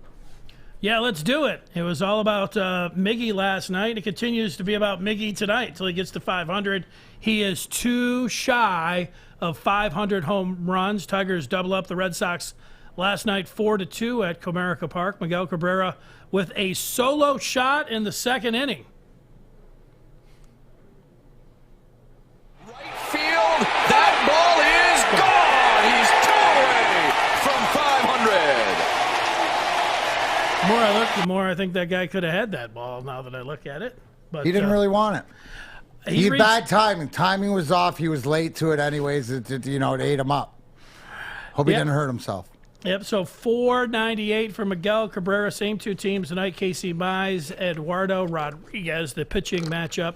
As we now go to the football. And Lions, their training camp continues. First preseason game a week from Friday against the Bills. And before we get to USA Hoops, we'll go to the NBA because the Bulls, they were very active last night. They signed some big names. They get DeMar DeRozan to sign and trade. And then the Lakers, they make a bunch of moves. They get Carmelo, Malik Monk, Oakland U alum, Kendrick Nunn, and Dwight Howard. Kemba Walker goes to the Knicks, and that is after agreeing with a buyout with the Thunder. And so USA Hoops, they play the Boomers. That's Australia tonight, which is actually tomorrow, so 12:15 a.m., you understand. It's tonight, just after midnight. Yeah, Fish knows 12:15. all about that. We go to Fish with anything with the international clock. Yeah, but it gets a little confusing if I say tonight at 12:15. It does. Like, wait a second, what's that mean? So it's but if I say tomorrow at 12:15, you might think noon. What if you said 12:15 a.m.? So 12:15 a.m. That clarifies. I it. hope So it's a that's it. competitive game. Do you think it will be? I hope it will be. The last one they played back in July was competitive, so I don't know. I'm a little worried USA is going to win, but they'll Alex, probably you got win. any vibe on the USA did look good in their last game, though. any Give them vibe credit. on Team USA tonight? Or All I know is when I think of international basketball, I usually think the Australians are pretty good. I know they got Patty Mills, Rudy Gobert. I want to say Rudy Gobert's He's on on the France. team. But Which, by the way, plays Slovenia tomorrow at 7. Right, and so if the USA, if we I guess we say that right, if we win tonight, Friday night, I was at 10:30. 10:30 Friday night. Yeah. For the gold medal, so they're on track. They should beat the Boomers.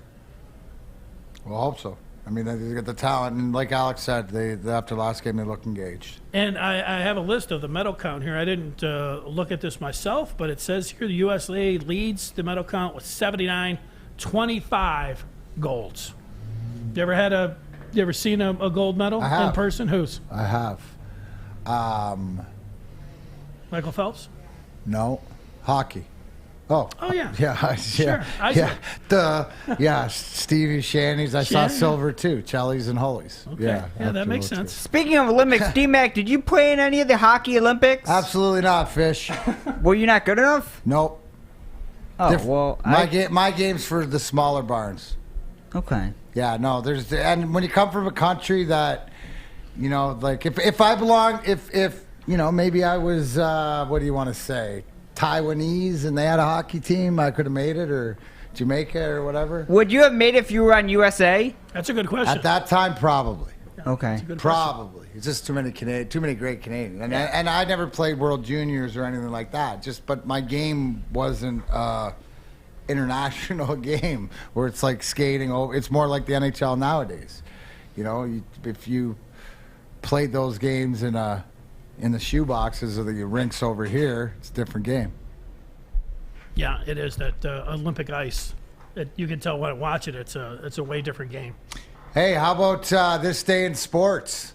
Back in 1993, we've brought this up before, but you know what? It doesn't matter how old the dude is. You just better watch out when they're this tough.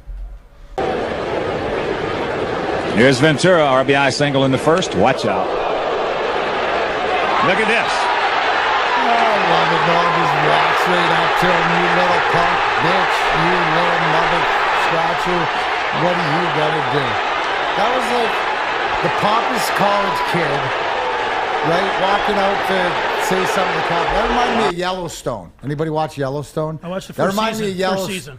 Right? When Yellowstone, when the bikers came Costner, out and right, and he walked out to him and pretty much ended everything else. Like watch Nolan Ryan walk towards him.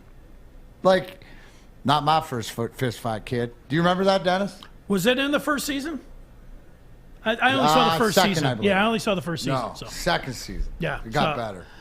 Yeah, I bought the first season. I said that yesterday for $20. I went in there. It wasn't. Everybody was telling me how great it was. I liked the Montana, the ranching. I like all of that, but I was expecting more. But I've been told that the ensuing seasons are better. Yeah, you know what? That's some old man strength though with Ryan. And normally when you see guys charging him on like that, you might see somebody throw a helmet. You might see somebody try to throw a haymaker, but he got him in a headlock and he popped him 3-4 times there. It's nice. Old school. Well, that's your sports update. All right, Alex. What is your niche? And I think people out here know it a little bit because you've broadcasted and you've talked about it. And I don't know if you've been out practicing recently. But I have been practicing recently. You know, not every round is the greatest. I'm sure you, being a golfer, you can attest to that. But, you're talking golf? I'm talking disc golf. Disc golf. We got a disc golf player in here. Yeah. Disc golf has been the subject of Alex's edition many times. I talked about it last weekend. The Pro Tour was in town in Kensington over in Milford, Michigan for the Discraft Great Lakes Open, which I'll play some highlights from as I'm talking. Shout out Joe Mez Pro. They broadcast they broadcast the lead cards, which is actually what I was following. The lead card being the top 4 players of the tournament. Right. But this course was insane. They called it toboggan course, which is basically just a bunch of sledding hills that they put baskets on. Wow. Every hole has at least 100 feet of elevation change. So you're either throwing down or throwing up on every hole. How does that? So how long have you been playing, and like how do you practice for that then? So how do you practice for elevation change, or just honestly, I couldn't tell you because I've never played on a course like the toboggan. But it's all just about the angle you release the disc at, obviously the power, the kind of disc, the weight of the disc, the wind direction. There's so many factors, just like in golf. Club selection, loft, draw, all that stuff. People sleep on disc golf. I started to play it more than actual golf because I've said it time and time again. It's a lot less expensive and a lot less frustrating than real golf. I picked it up back in September, August when, over the pandemic, my friends, they just started playing it, and I said, hey, can I go out and play around with you guys? And sure enough, you can get a starter set at Meijer for $25. Gets you a driver, a mid-range, and a putter, and you're off and running. You're playing the game. So it's a really good time. If you go out there with some buddies, play 18 holes, you get a good exercise. There's no carts, so it's a good time. You know, Alex, every day when I go to the park, I take my dog there, and it's a 3-mile loop, but involved in that is a disc golf course. So I see the guys every day going through there. Sometimes when it gets cold, I walk the course a little bit, and I can hear them when you hear the chain. It's kind of like, you know somebody is scored one or has hit it there. But the thing that surprises me when I go out there is that I see so many guys with the backpacks. Some of them look like they have 30 discs back there. You talked about just some of the things, and that's what I wondered. Just what's the regulation there? Like, you can only have so many clubs in your bag when you golf. About what is that like? I for don't you? believe there's a regulation as far as to how many discs you can carry. Some guys even have caddies. They have so many discs. Some guys have pull carts, where like little strollers with their discs in it. Oh, yeah. For me, I'm a beginner. I've been playing for less than a year, so my disc count is like around 8, 9, or 10 at some points. I actually just lost one of my favorite discs the other week. It was a sad day. Where'd it go? Is it in a bush? Yeah, it was in the water. It was just, I threw a simple hyzer, which is where the disc, for right-handers, a hyzer is where the disc, it finishes its flight by curving to the left. And I threw the disc with the nose up. And when you throw it with the nose up, that hyzer is it's more extreme. And so it just took a nosedive right into a nearby pond. And it was sad because it was the only hole with a water hazard. And Did you jump in the water and try to grab it? Obviously not. I've not had to jump into the water for this yet. But I'm assuming the more I play, the more likely that will happen. Like, how impressive are these throws, or was the professionals that like watching them? Like, what are we watching here? Is this impressive to you? Like this shot right here, like this hole. This is hole That's 5. This is they call this the red carpet hole. That's all red mulch, and that's 480 feet to the basket. You know, my drives... Oh, you just banked it off the tree. He didn't do that on purpose. Nope, that was not on purpose. Yeah. But that's Ricky Wysocki right there. He just won the Preserve Championship this past weekend. He's a really good player. But, yeah, this is the red carpet hole. It's so impressive watching these guys in person because when you're out there playing yourself, you're seeing the disc from the standpoint of, like, where you're standing when you throw it. But when you're watching these guys from, like, you say, for instance, that red carpet hole, I was actually behind the basket standing there watching the guys throw from the tee pad.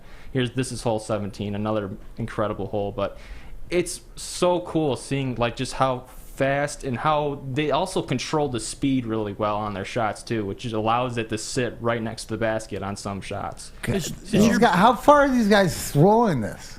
The professionals, their drives can get up to about 550, 600 feet at sometimes, if there's no obstructions, of course. Right. Is your best throw or drive, do you have a make, or is it just like a drive that you're most proud of, so in about a year's time? In about a year's time, I'd have to say my favorite shot. One of my favorite shots was actually a shot that I didn't end up making. I had an approach shot from about 200 feet out where I threw my putter, and I actually got the angle so correct, but I threw the disc a little too hard where it actually hit the chain so hard it bounced off of the basket. Wow. So, yeah. But the most memorable shots that you'll throw out on the disc course are putts. And I'm sure it's the same for regular golf. Putting is just... When you get that disc to hit the chains, the sound is so satisfying and so rewarding. It's awesome. So you throw for show, and putt for dough still. That's still always putting for dough. If you want that, do you want the greenbacks? Yeah. You got to put the ball in and make that spread. I always call it the subtle tune of the whole orchestra. How's your putter? The whole mine's real good. Okay. My short game's the bread and butter to my game. I tell everybody, Corey Pavin, Fred Funk, you guys cheer for them too. I don't have to hit it that far. Put me on somewhere you're gonna be accurate, have a good short game. That's my fun. But I got into it, Alex, a few years ago. Into disc golf? Yeah. I got 5 discs and stuff like that. Okay, or whatever. And I would say that, like you said, you nailed it, right? As far as cost efficiency, as far as being outdoor for a walk, you do it with your buddies.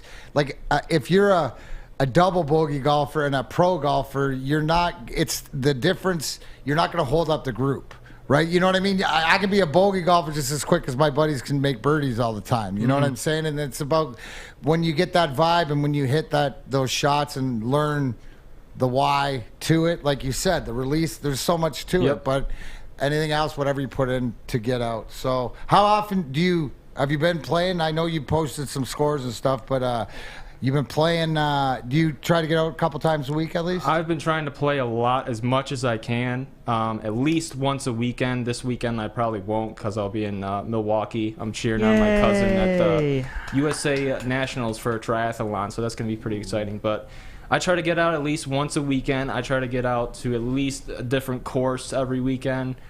This past weekend I played at Cass Benton Hills over in Northville. That's a really tricky course. It's very technical, a lot of trees for obstacles. But you know, my local courses like Stony Creek, I can on a good day, I actually shot even par. That's my best round ever. Is even par at Stony Creek Blue. But on a good day, you know, I'll be 5-6 over par, and you know, as long as I'm out there with friends, and it's just like normal golf. As long as you go out there and you make a couple shots that, you know, once you get off the course and they stick in your head, and you remember, oh my gosh, you know, I was really proud of how I made that throw. I was really proud of that putt.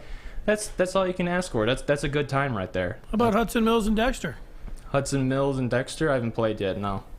Okay. That's awesome. But it's on my radar now. Thank you, Dennis. Yeah, absolutely. I'm sure there's all. I mean, hey, people are chiming in with different things online. Alex, you want to look behind you? Yeah, I see him. Okay. He doesn't want to. Yeah. Anyways, as Adam greets out Alex in the booth, we're going to take a break here. But when we come back, I want to get into the PFF ranks of the NFL best wide receiver tight end combos. I'd like to see what my partner here, Dennis, has to say about it. You've been watching The Hook on Woodward Sports Network. You don't fumble the ball at work. Hey, Drake Bell, Sean Baligian. See you guys next weekend.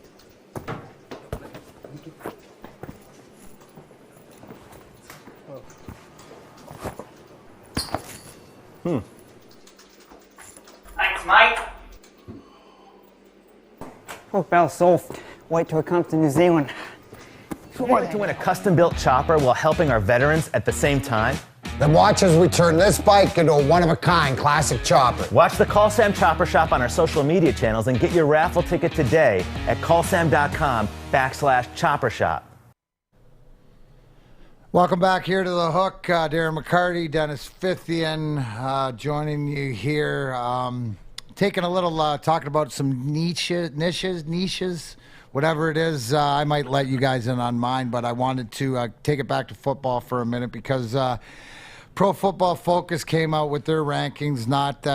Do you hold Pro Football Focus in high regard, or is it one of you look at to see what they say, the end all be all, or? Well, I don't know about end all be all, but I like what they do. You know, like you go behind the curtain there. They've got guys that coached or played football that go to the games and that's involved with their rankings. Sometimes you look at it and there's some of the stuff's a head scratcher. It's a lot of times when you look at analytics and things like that, you can seem like find some kind of outliner, but I think they do a pretty solid job. No, I like it. So Pro Football Focus came out with the best tight end wide receiver combinations, and if you look up at the top, I mean, it's pretty hard to agree. We got Mike Evans and Godwin and for the Bucks. I can't. Alex, can you break those down for me? Yeah, so 2 Cowboys. See, these are not even tight ends. Amari Cooper and CeeDee Lamb. That's but Travis Kelce and Tyreek Hill, number 3. 4, Cole Beasley and Stephon Diggs, and 5 is Julio and A.J. Brown. So maybe they're just doing, wide receivers or tight ends. Or whatever your top 2 are. Top 2 weapons. For me, I think I still got to go the KC combo as 1. And then I might go Evans and Godwin 2. I'm moving the Titans, A.J. Green and A.J. Brown up to 3. Julio. Julio, yeah, sorry, Julio Jones. The Cowboys maybe 4, and then the Bills maybe 5. I mean, I put more stock into Kelce out of anybody on there, Kelce and Tyreek Hill. Well, they're clearly number 1 if you're just going wide receiver, tight end. I do think that you can look on there and you can see where you got the 2 wide receivers. You could put Gronk with the Bucks. They might put him in the top 5, especially if you're getting into the playoffs. If you're going over there, I might put, just based on production last year, Tanyan from Green Bay.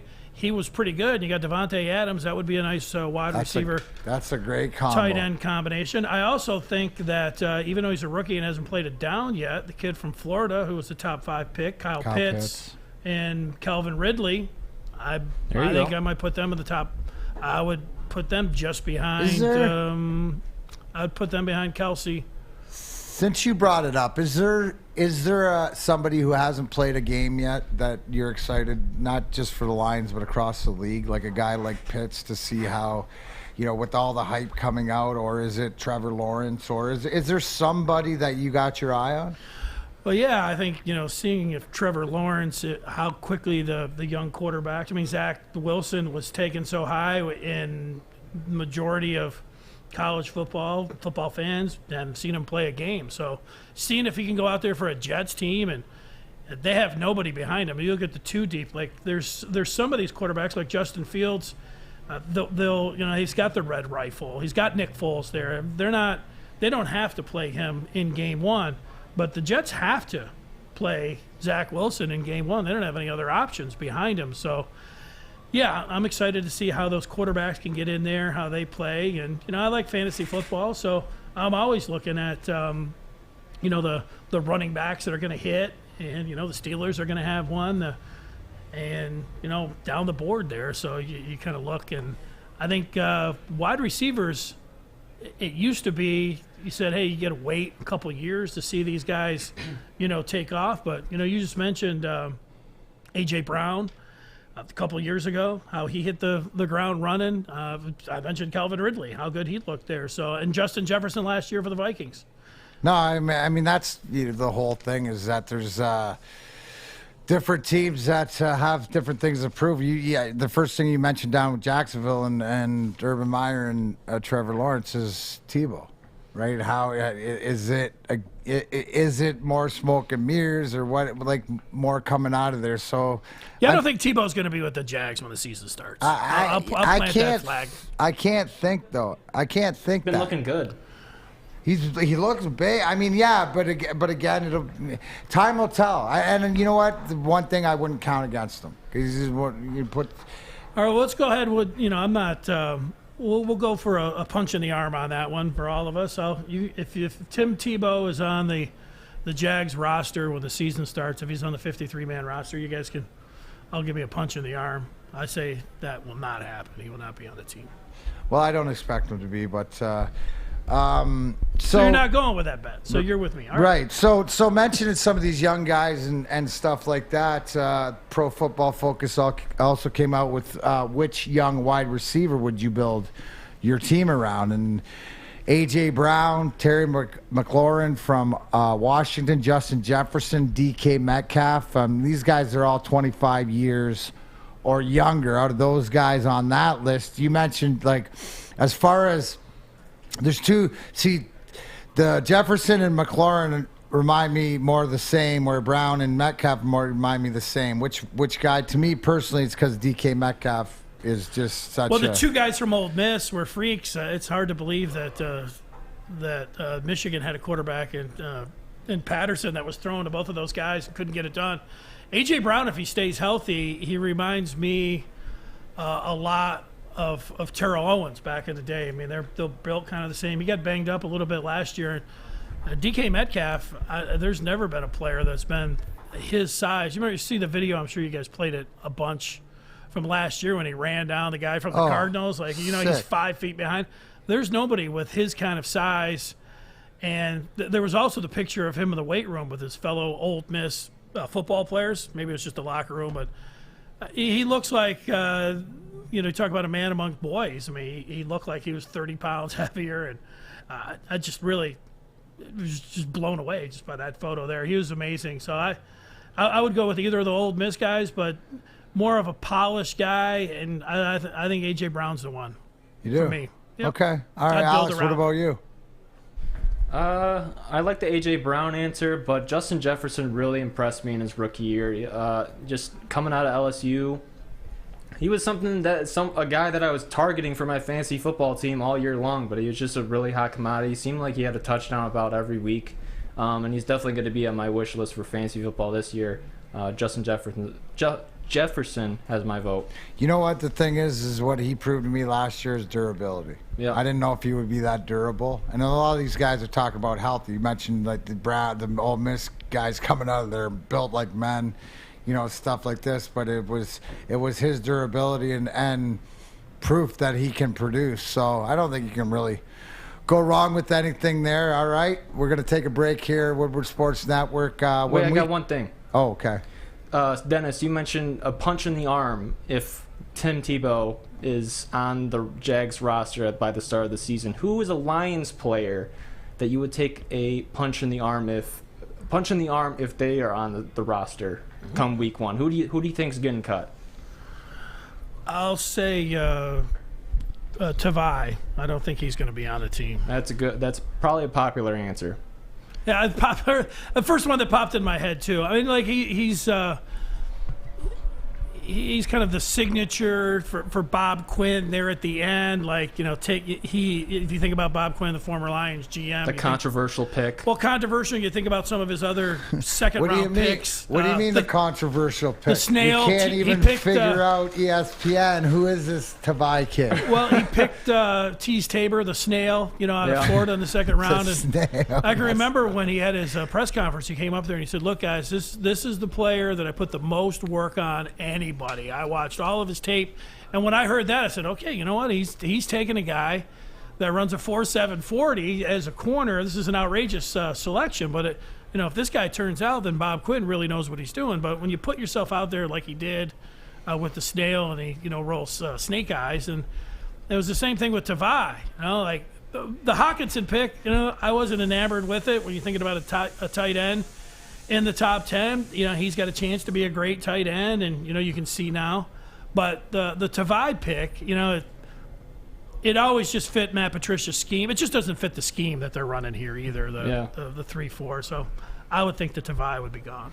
I think that's a good one. I think that's sort of waiting for that shoe to drop. And the more interesting question is who of the Quinn Patricia era, or most importantly, drafted by Quinn, sticks through this. Right? Oh, Tracy Walker, no question. Well, right. There is some silver lining on the back end. And, you mentioned Hawkinson. It's the fact that we all agree that he's such a great player, but when we picked him at 8, was that the right at the time? Right. So now you're going to get the benefit because all the stuff we hear, all the people we talk to, the stuff at Tight End University, all this thing where he's up with the best of the best, the Kittles, the Wallers, everything, and he's holding his own. So now it's the blessing because we had to wait out through all the stuff. So if we're going to walk through the crap. Well, I think, Bob Quinn would call in on line 1 and say, hey, guys, that offensive line that you guys are all jocking, his first pick was Taylor Decker. He did pick Frank Ragnow. We're all sitting around talking about how great the offensive line is. So he would say, hey, you know what? Don't forget me when those guys Yeah, but those are first rounders. I mean, he really missed on, second round throughout. First rounders is You're not... supposed to hit on your first rounders, right? But he did miss on Jared Davis. We could argue that. But, guys like Trelawney Tavai and Tease Tabor, those are second-round picks. You got to hit on those. Just like Dennis said, punch in the arm. We'll give you a thanks, Bob. Yeah. There you go. That's all you get. Hopefully Jeff Okudah turns out to be a pick where we're sitting here in a couple of years, and actually we're sitting here at this time next year and saying, you know what, because Okudah did not have a good rookie year. And, we know that it takes corners longer to develop, but he still wasn't good. Set up for failure, but everything you see out of the kid is his attitude is right, and he's coming to work, and then you put that talent behind it, and you have a coaching staff that believes in him, and the fact that you have Aaron Glenn who's out there barking all the time, it's great. I mean, it's great. So if the talent is there, the opportunity is, and hopefully he can match it up.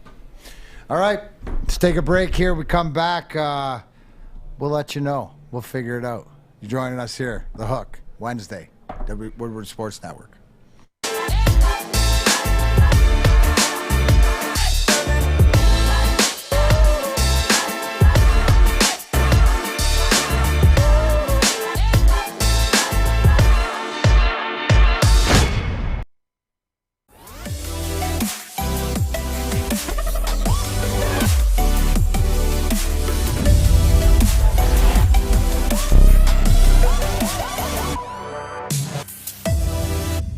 Why realtors love using Hall Financial as a lender?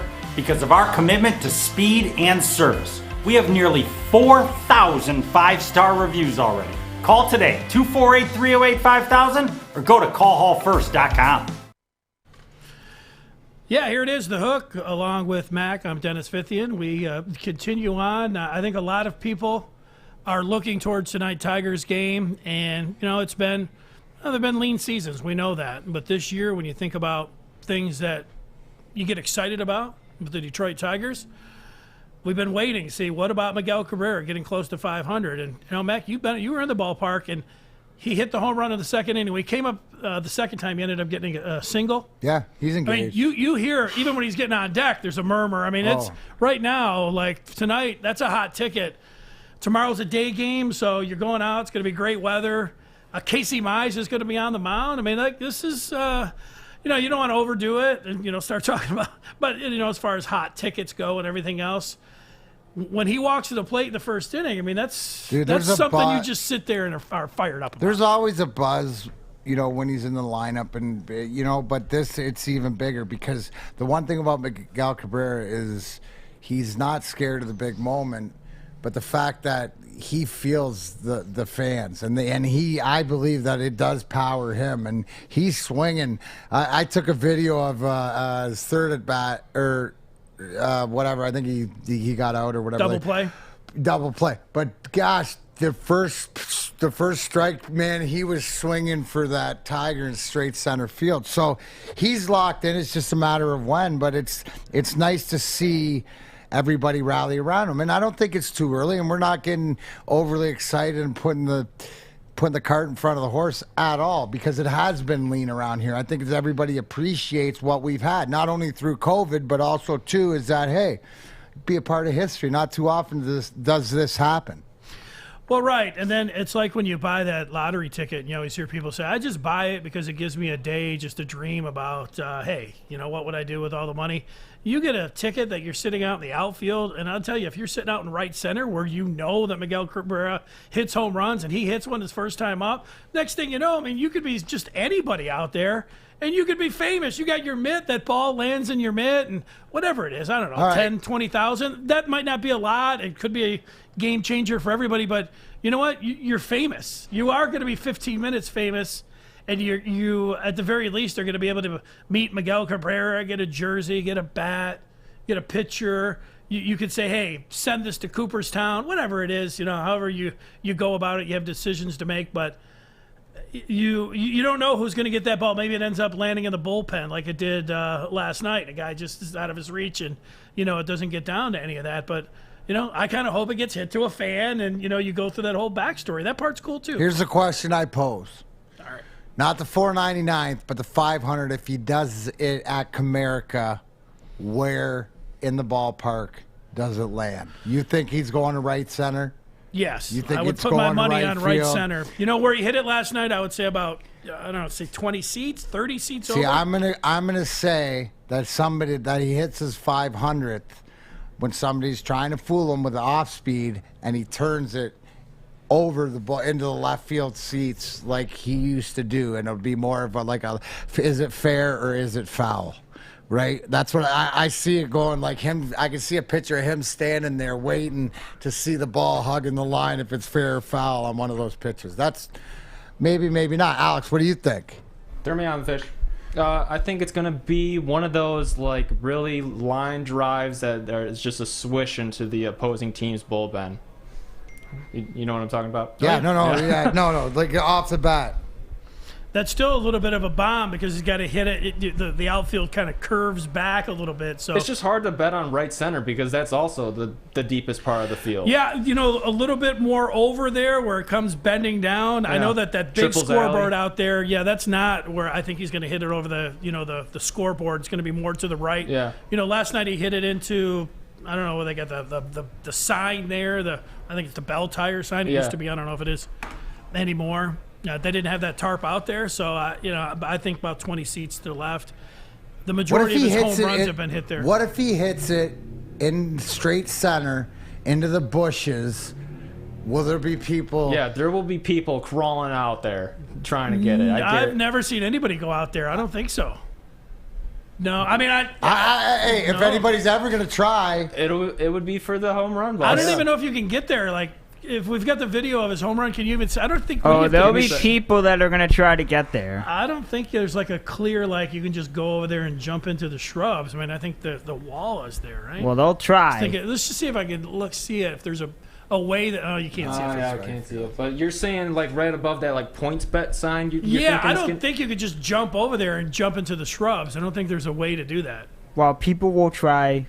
Because that's what people do. You got the hitter's eye, the hitting where the cameras are and everything in there. There's just not a. See, he was late on that. He was never having that. How close to that guy? That guy was close to getting this. Watch. He didn't commit early enough. Let me see if he could have got it.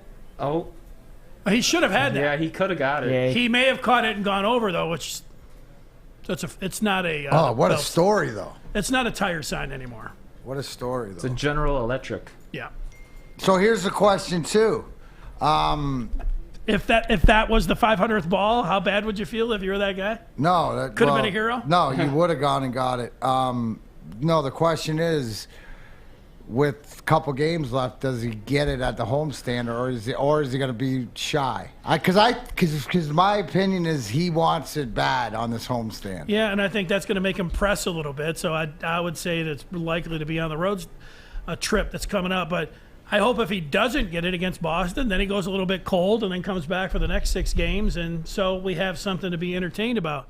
You know, normally, and I don't care if people bring a mitt or not, but, you know, sometimes you go and you're thinking, all right, you know, if you're bringing a mitt to a game, maybe there should be an age limit of like 13 years old. So the next homestand for the Tigers is... way. No, but for tonight, I would say bring, like, if that guy would have had a mitt. You can bring a glove to a game if you're 80 years old. There's no age limit on bringing a glove to the game. My age limit is 13. Really? Thanks, DMac. I appreciate that. Hey, Sam Fisher wants to take his glove to the game. He can take his glove to the game. Darren McCarty wants to take his glove to the game. Take his glove to the game. I'll tell you, whether I have a glove on or not will not be any factor whether I catch that ball if it's hit near me. I will tell you that. You have any?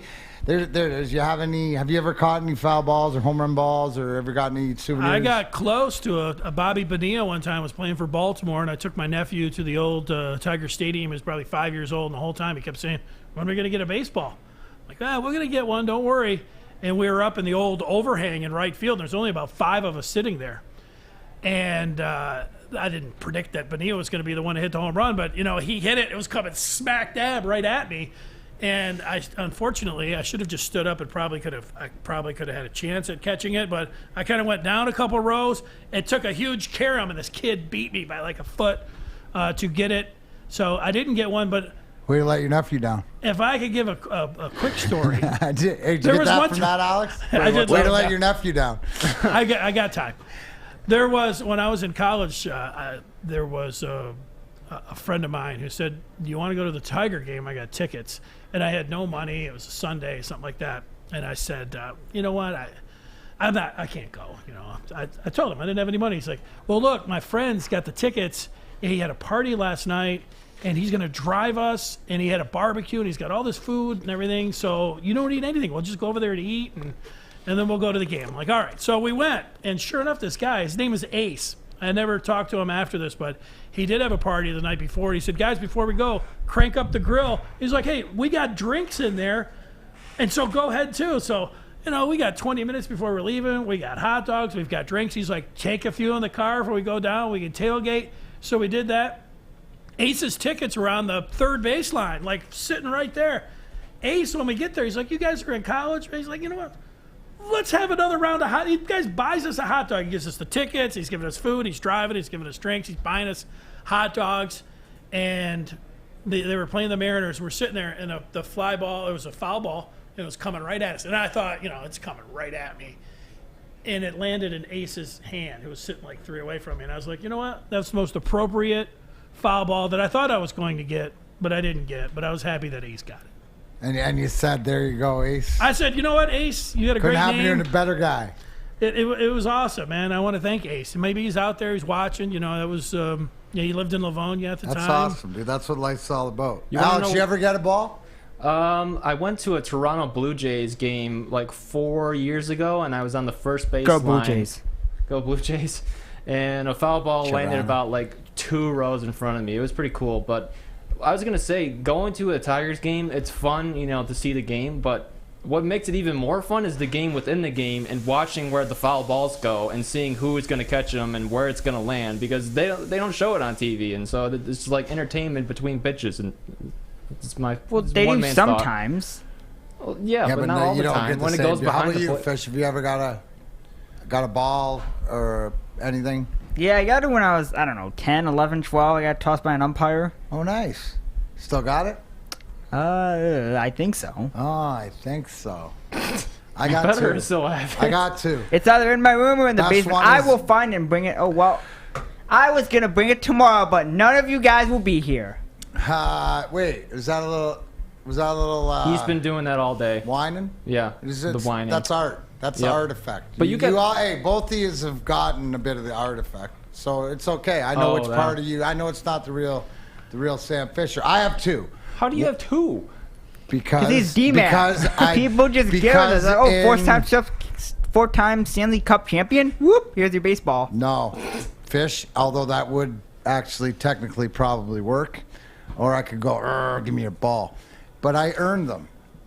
The first one I earned, I was sitting behind at Old Tiger Stadium. Matt Walbeck, the old catcher, was for Detroit, was a friend, and he was with the Angels. So I had tickets, and I brought my son Griffin, who's now 25. He was 2 years old. My buddy Timmy Harris. We're sitting in the seats, and I'm holding Griffin while foul ball, and you know where it's right behind the Tiger Stadium, that it can either get out quick because there's no fences, no screens up, or they hit this foul that they can't quite get guys reach it.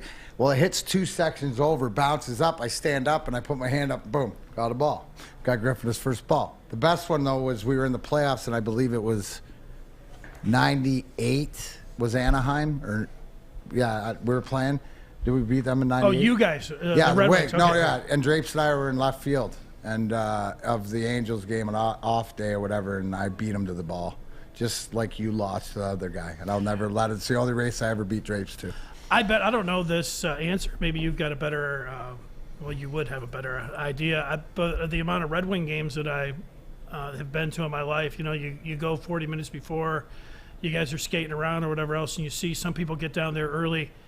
I would think that out of everybody, if somebody asked me, it's not because I'm sitting across the table from you, who was the Red Wing player that you saw like giving the most like pucks over the glass? You can't to the kids. compete. I would say you. You can't compete with me because I did. You did do that, didn't you? No. Listen, everybody knows I was always the last one out and the last one off the ice, and did the pucks and whatever like this. And there would always be, I would throw out 5 each side around the boards, and then another 5 at the bench or whatever like this. But I tell everybody, always remember what it was like to be 12 years old. And when you go to a game, it doesn't matter. You want a ball or you want a puck or whatever. So what I love today, Dennis, is I meet, now these kids are all grown up or whatever, is, hey, you gave me a puck back then, or I've signed some that they've had or they kept, or I liked it. I like the stories too. Is that I don't remember obviously a lot of the time, but I know the image. But yeah, I'd throw it, and then if an adult would grab it or something, I would stare at this guy. I whack my stick. I would literally, there's only a couple times, but I gave away less on the road, but I still threw a few out on the road. But that was all part of it. And that was all part of me going to Tiger Stadium when I was a young kid. Always wanted a baseball. So, but that's, so everybody was out there. That's the connection, right? That's the culture. That's the connection. That's what it's all about for me. So yeah, well, so I bet you do see people over the years, because it just came up. I just thought about it myself. Yeah, no. I just saw you. I mean, it's not like you kind of just sitting there just watching, and then you're like, oh, hey, there's Cardi. Yeah, there's DMac throwing see pucks it all the out. time. But right, and then you'd see, and that's you'd just put them part over of the moment. glass. Yeah. Now it's a little tougher with the net and stuff like that. So, well, guys, I will be. Are you leaving too, Alex? Are you here tomorrow? No, I'm out. You're out? You and I are out? Yeah. Oh, nice. Are you here? I am. You are? You guys got Big D tomorrow? There you go tonight. Anybody get down in Taylor? I am off this chair heading down to the Horror Slam. I will be accompanying the Death Threat Army into the most lethal death match. Don't worry, I will not be involved, except I might hit somebody with a chair, but I'll be down there signing autographs from 6 to 7. If you want to show up, we'll talk wrestling sometime soon, but it's DMac, what's it got to take for you to grow your beard out like that again? Is that peak playoff Has beard? to be playoff hockey. Well, do you see that's I could probably do that in 2 months. Really? But I'd probably have to not be married. Yeah, that's a factor. Yeah. Hey, Alex, do you know that I got to bob and weave and protect myself to keep this hair in my head right now? The way that it is, right? This is all. That's why I'm being rebellious. Anyways, thanks for joining us again here for Dennis 50 and Alex Fish. Thank you to Kennedy Broadwell for joining us. Mikey TikTok joined him tonight on EpEcenter. Everybody in the back, Juicy Jeff on the socials, everybody, all the hookers out there. Everybody be safe this weekend. I'll be back Monday. You'll be here with Dennis tomorrow. But deuces, we're out.